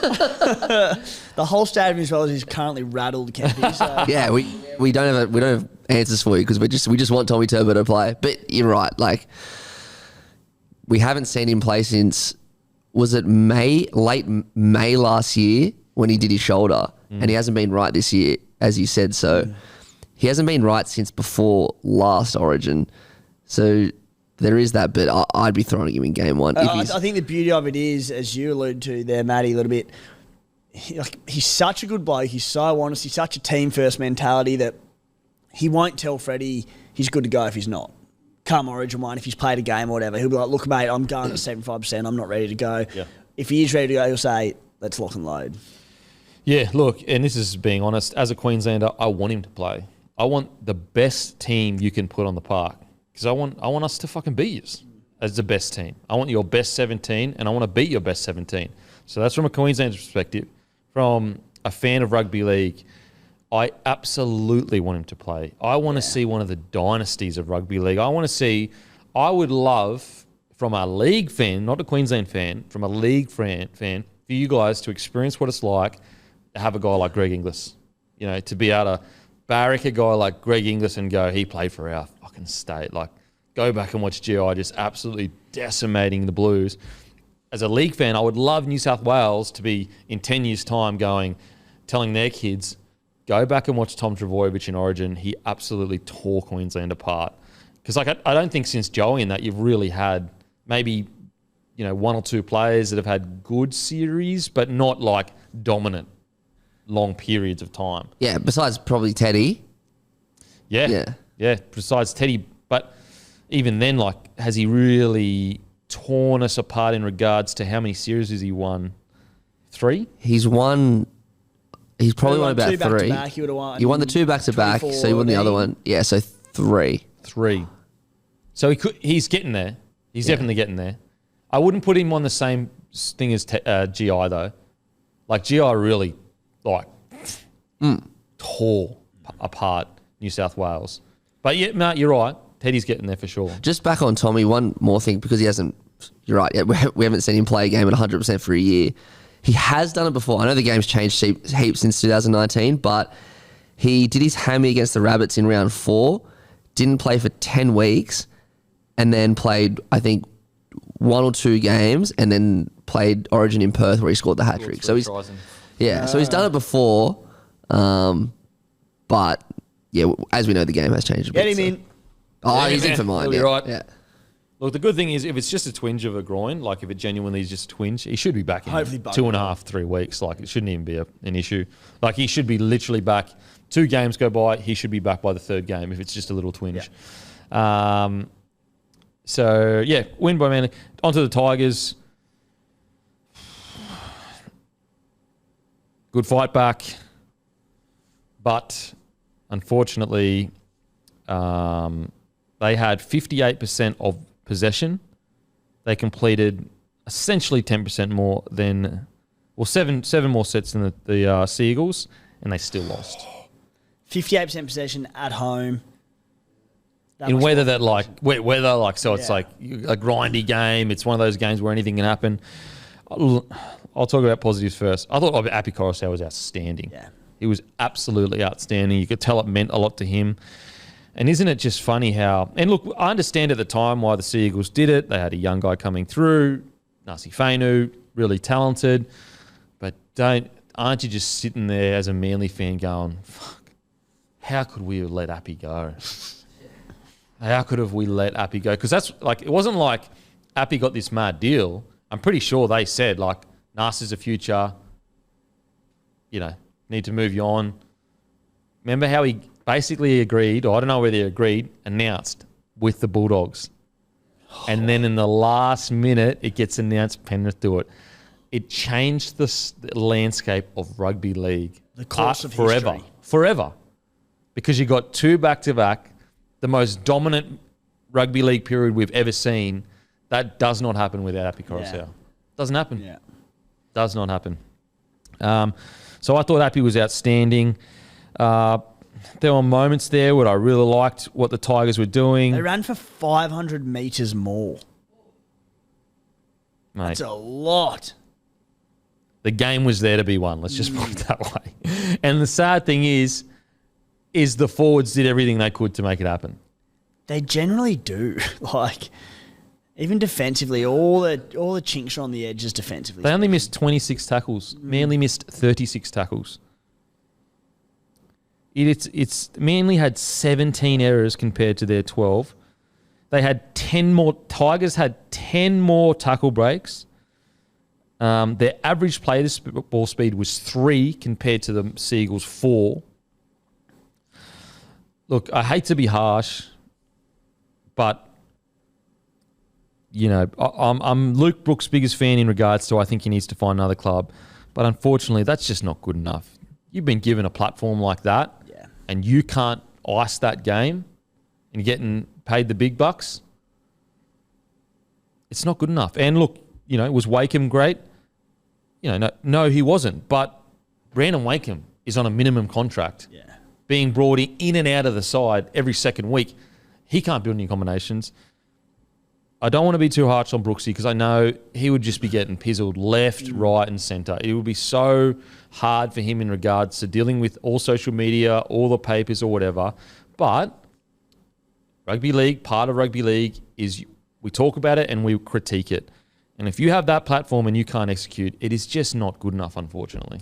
Yeah, exactly right, mate. They add on to that they're fresh off the bye.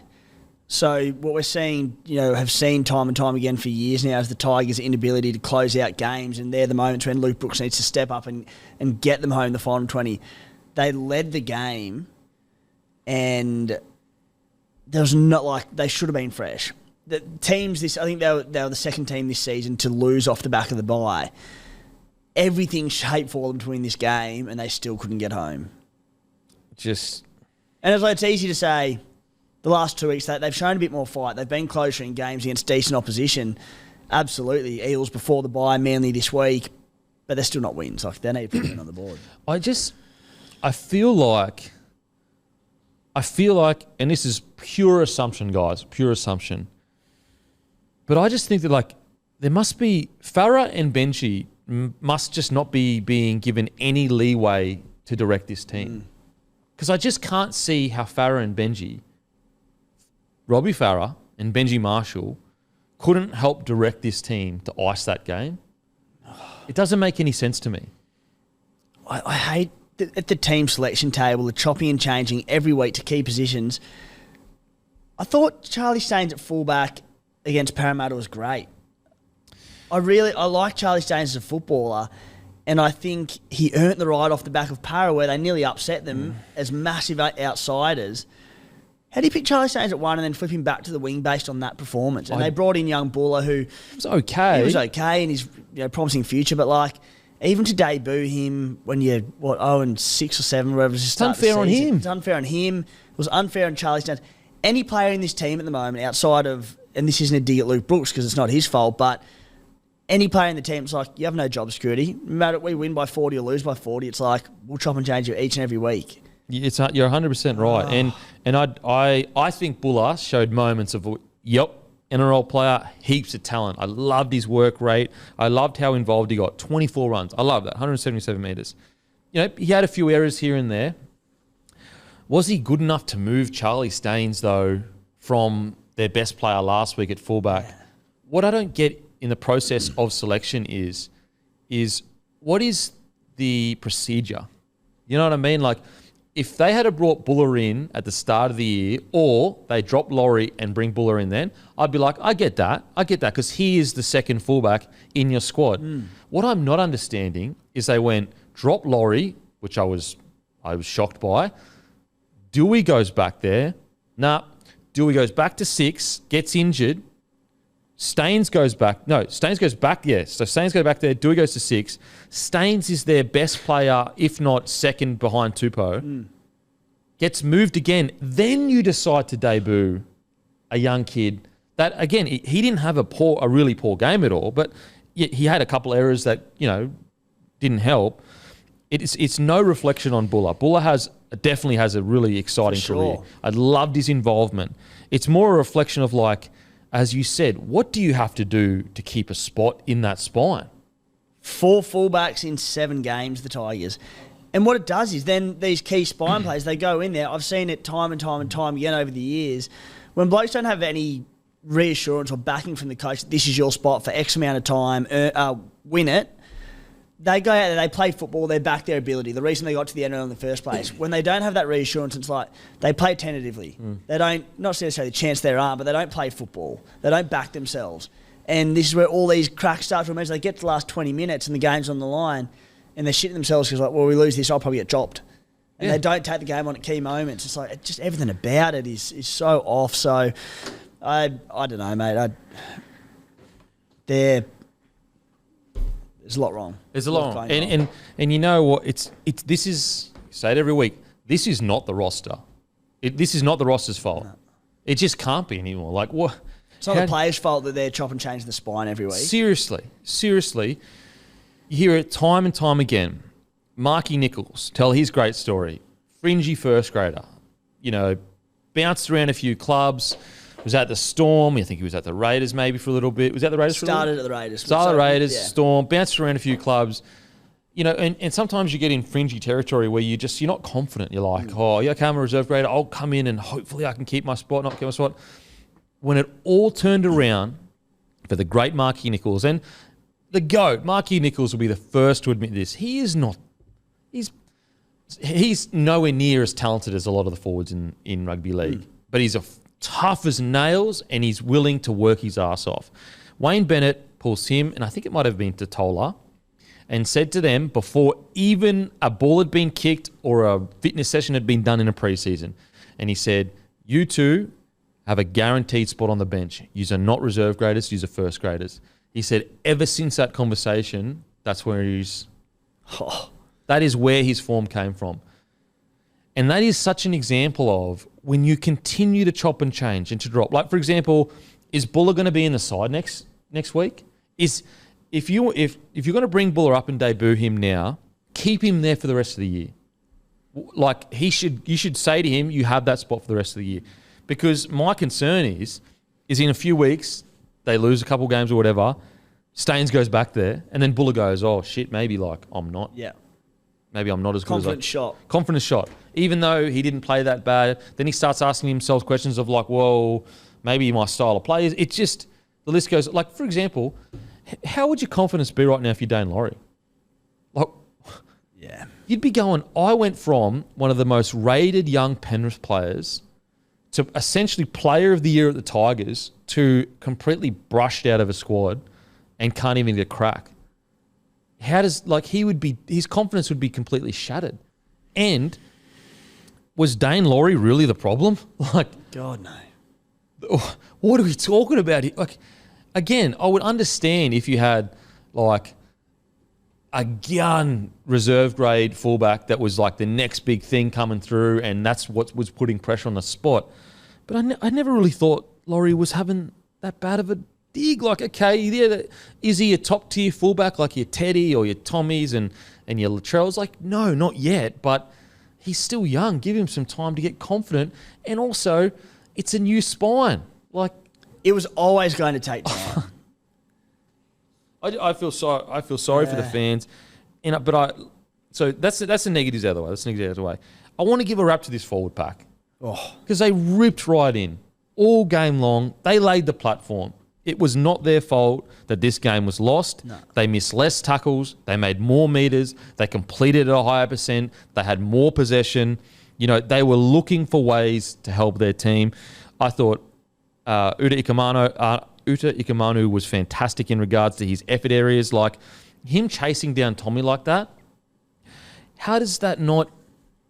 Like, what I'm not understanding is the disconnect between, like, how do you not look at that and cultivate it? Almost like a garden. Like, you got this beautiful bloody rose sitting there, big Stefano, and you're just letting it die. You're just like, oh, yeah, it's a beautiful rose. Yeah, fuck, whatever. He's chasing down Tom Trbojevic. Like, why aren't... You know, and then you got Clement that's ripping in, Bateman rips in, Papali'i rips in.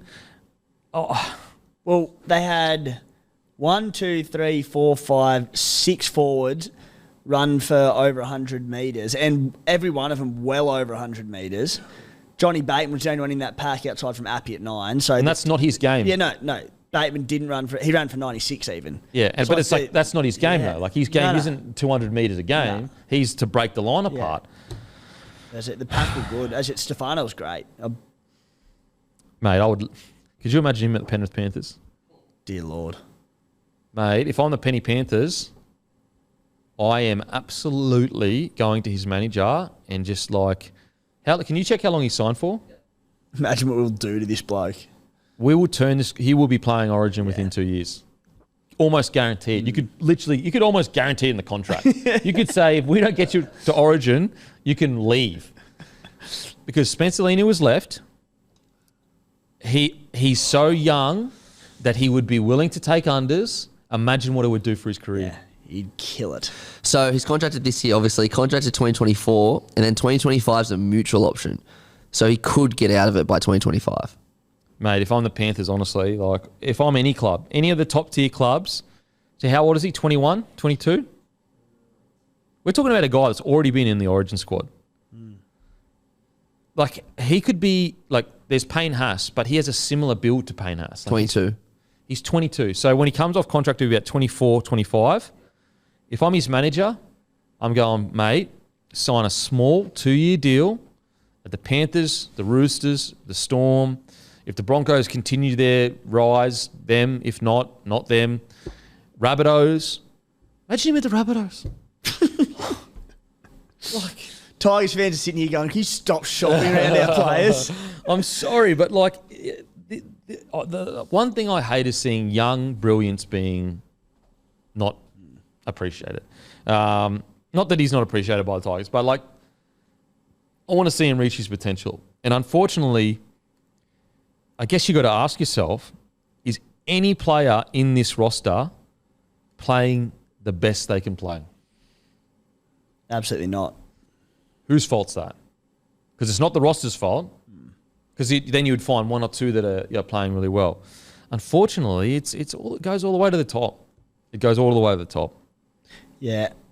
Yeah, I've got nothing, mate. I'm just like, Yeah. I'm just gutted for the fans. I want to see them win a game of footy. And and I feel bad because it's like there was so much good to take out of this game for the Tigers. I thought their forwards were fantastic. They just got to keep hanging in there, and hopefully Brooks or someone else in that 7 role can execute on all the hard work that they're doing. The positives is this roster right here is absolutely good enough to be fighting for the 8. Yeah, that's it. Like, if they do manage to sort out their issues and they do click, they can win games and they can win a lot of games. 100%. The roster is there. You telling me that this roster can't go to battle with Dolphins roster? Yeah. Like, 100% it could. Like, Tupou, so much potential in Tupou. Staines, really, really good finisher. Toa, I thought he had probably his best game in a very long time. 7 tackle breaks, 111 metres, a line break assist and offload. Buller, plenty of potential. Api Coruscant played incredible. As I said, I mean, you could even make the argument that the Tigers forward pack dominated the Manly forward pack. They ran 500 metres more, so absolutely. And also they had more tackle breaks. Yeah. So there's something to take out of this. So Just need the dub. Hang in there, Tigers fans. Hopefully certain things can change that take advantage of this forward pack that's doing its job. Well, at the very least, it did its job against Manly. And also, like, they were close to beating the Eels as well. That's it. They're not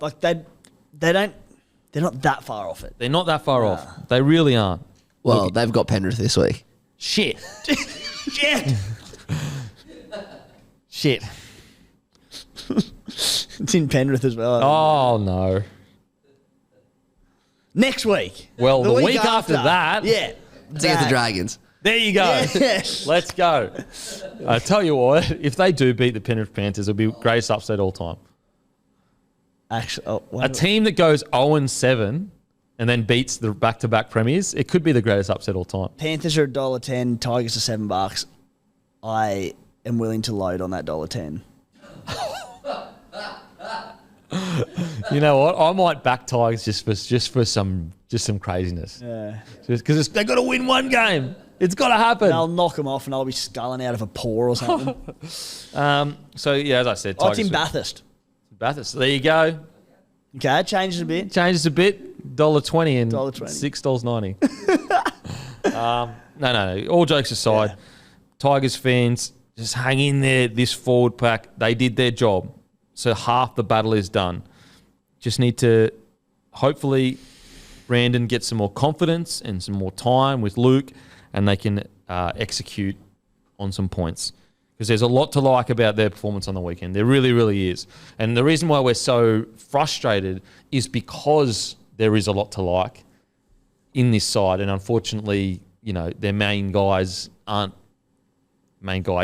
finishing the job pretty much. Do you consider moving Brooks out?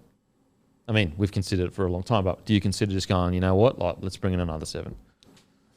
Only if you could orchestrate, this is definitely easier said than done, a mid-season swap somewhere. Yeah. Club that needs a half, get one in. Do you just go to New South Wales Cup or Q Cup and find the best 7 that doesn't have an NRL club and just bring him in? Yeah, why not? Like, I think he needs to change clubs ASAP. anyway, hopefully they can take some positive out of it. Now, store shout-outs. Steve's Liquor. Highton. Manager Wayne, he's stocked up on both midi and lager. Steve Liquor in Springvale South. Manager Stephen is stocked up with lager cans and special at $18.95 a six-pack. Celebrations at St Kilda. Manager Matt is stocked up with both midi and lager cans. Clorinda Cellars. Manager Ross is stocked up with lager cans. The Bottle-O Hastings. Manager Chris is stocked up with lager cans. As I said, always, guys, get out, grab a case of Bloke beer. Seriously, the only way we're going to survive is if you guys support us. So if you enjoy hours and hours of Bloke content and you normally drink beer anyway, just give Bloke beer a try. It really does support us. Now, tips for the final game, Sydney Dragons, brought to you by Sportsbet. Again, guys, remember to call in that line. You have a chance to get all things, like basically 3 nights, 3 days of games and flights paid for. 0284057938. Call in. Leave the story of why you are rugby league or one of your mates is rugby league's biggest tragic. You must be 18 and you must leave your name and number so we can call you back. All conditions are on the Sportsbet website. Now, tips for tomorrow. I'm going Roosters Storm. Agreed. Yep. Roosters Storm. And Yep. Guru's going that as well, and I'm going that as well. Yep. I've got Guru's tips. Okay, now, tips for this coming week. Sharkies versus Cowboys. Sharkies. Sharkies. Geez, thought about that one. Do they take that 2 minutes at the end? And also there's that finals fucking, I guess, rivalry that they had. Cowboys got the better of them that time. We know they're capable. It's just haven't seen it Yeah, yet. true. I'm going Sharks, and Guru's going Sharks. Okay. Guru's actually been on live Zoom this whole time, yelling into a mic. He's been on mute, but he's been like, I just want to talk about footy. Eels versus Knights. I'm going with the Eels. Looking for good game. Can't wait for it. Good game. Look, I think Eels, I just think the Knights might be a bit battered and bruised from such a gritty month of footy. Yeah. And I think Eels are going to be angry as shit after getting beaten by the Broncos. What are you I'm going Eels. Guru's going Knights. I don't mind the Knights at 275. It's good value there for. Guru's going Knights. Yeah, Guru's going Knights. That's a big call. I like that, Gurino. Bronx, $1.90. South Sydney, $1.90. Oh, no Payne Haas and no Ezra Mann. I am. What a sick game of footy this is going to be. It's a shame they're not playing, actually. No, because then Yeah, and then the Bunnies should be getting to Toll back. So they're starting to get closer to full strength, the Bunnies. I'm going to go the Bunnies. It's going to be a belter. I'm going South, and Guru's going South. going Bronx. Raiders, Dolphins. Raiders. Yeah, Raiders is. I mean, look, it's almost humanly. Surely they can't get up again after last week. I'm starting to, as I said, just the record showing this season, but I'm loving the sides off the bye and that freshen up. Yeah. Such a grueling competition that if you can get a week off, it goes a long way. Yeah, Raiders for both me and Guru. Manly, Titans. I'm going Manly. Like I think they'll win, but beware the wounded Titan. They'll be stinging from that. Mate, But yeah, go Manly. surely they'll be stinging. I'm going Titans, baby. Just, I think it's a line in the sand. It could Surely. be the first time you've shown ticker in your tips this season. Oh, give This me a season. break. I'm going Titans for the upset because, like, at training this week, it is going to be, honestly, like, everyone's walking on eggshells. Yeah. Like, everyone's walking on eggshells. We know they can score points. We saw how Manly fell down to Tigers' level. Tommy's gone. Titans. Sitting second, pretty comfortable. I can see it. Yeah, I'm going Manly, so's Guru. Okay, Penrith, Tigers. You won't.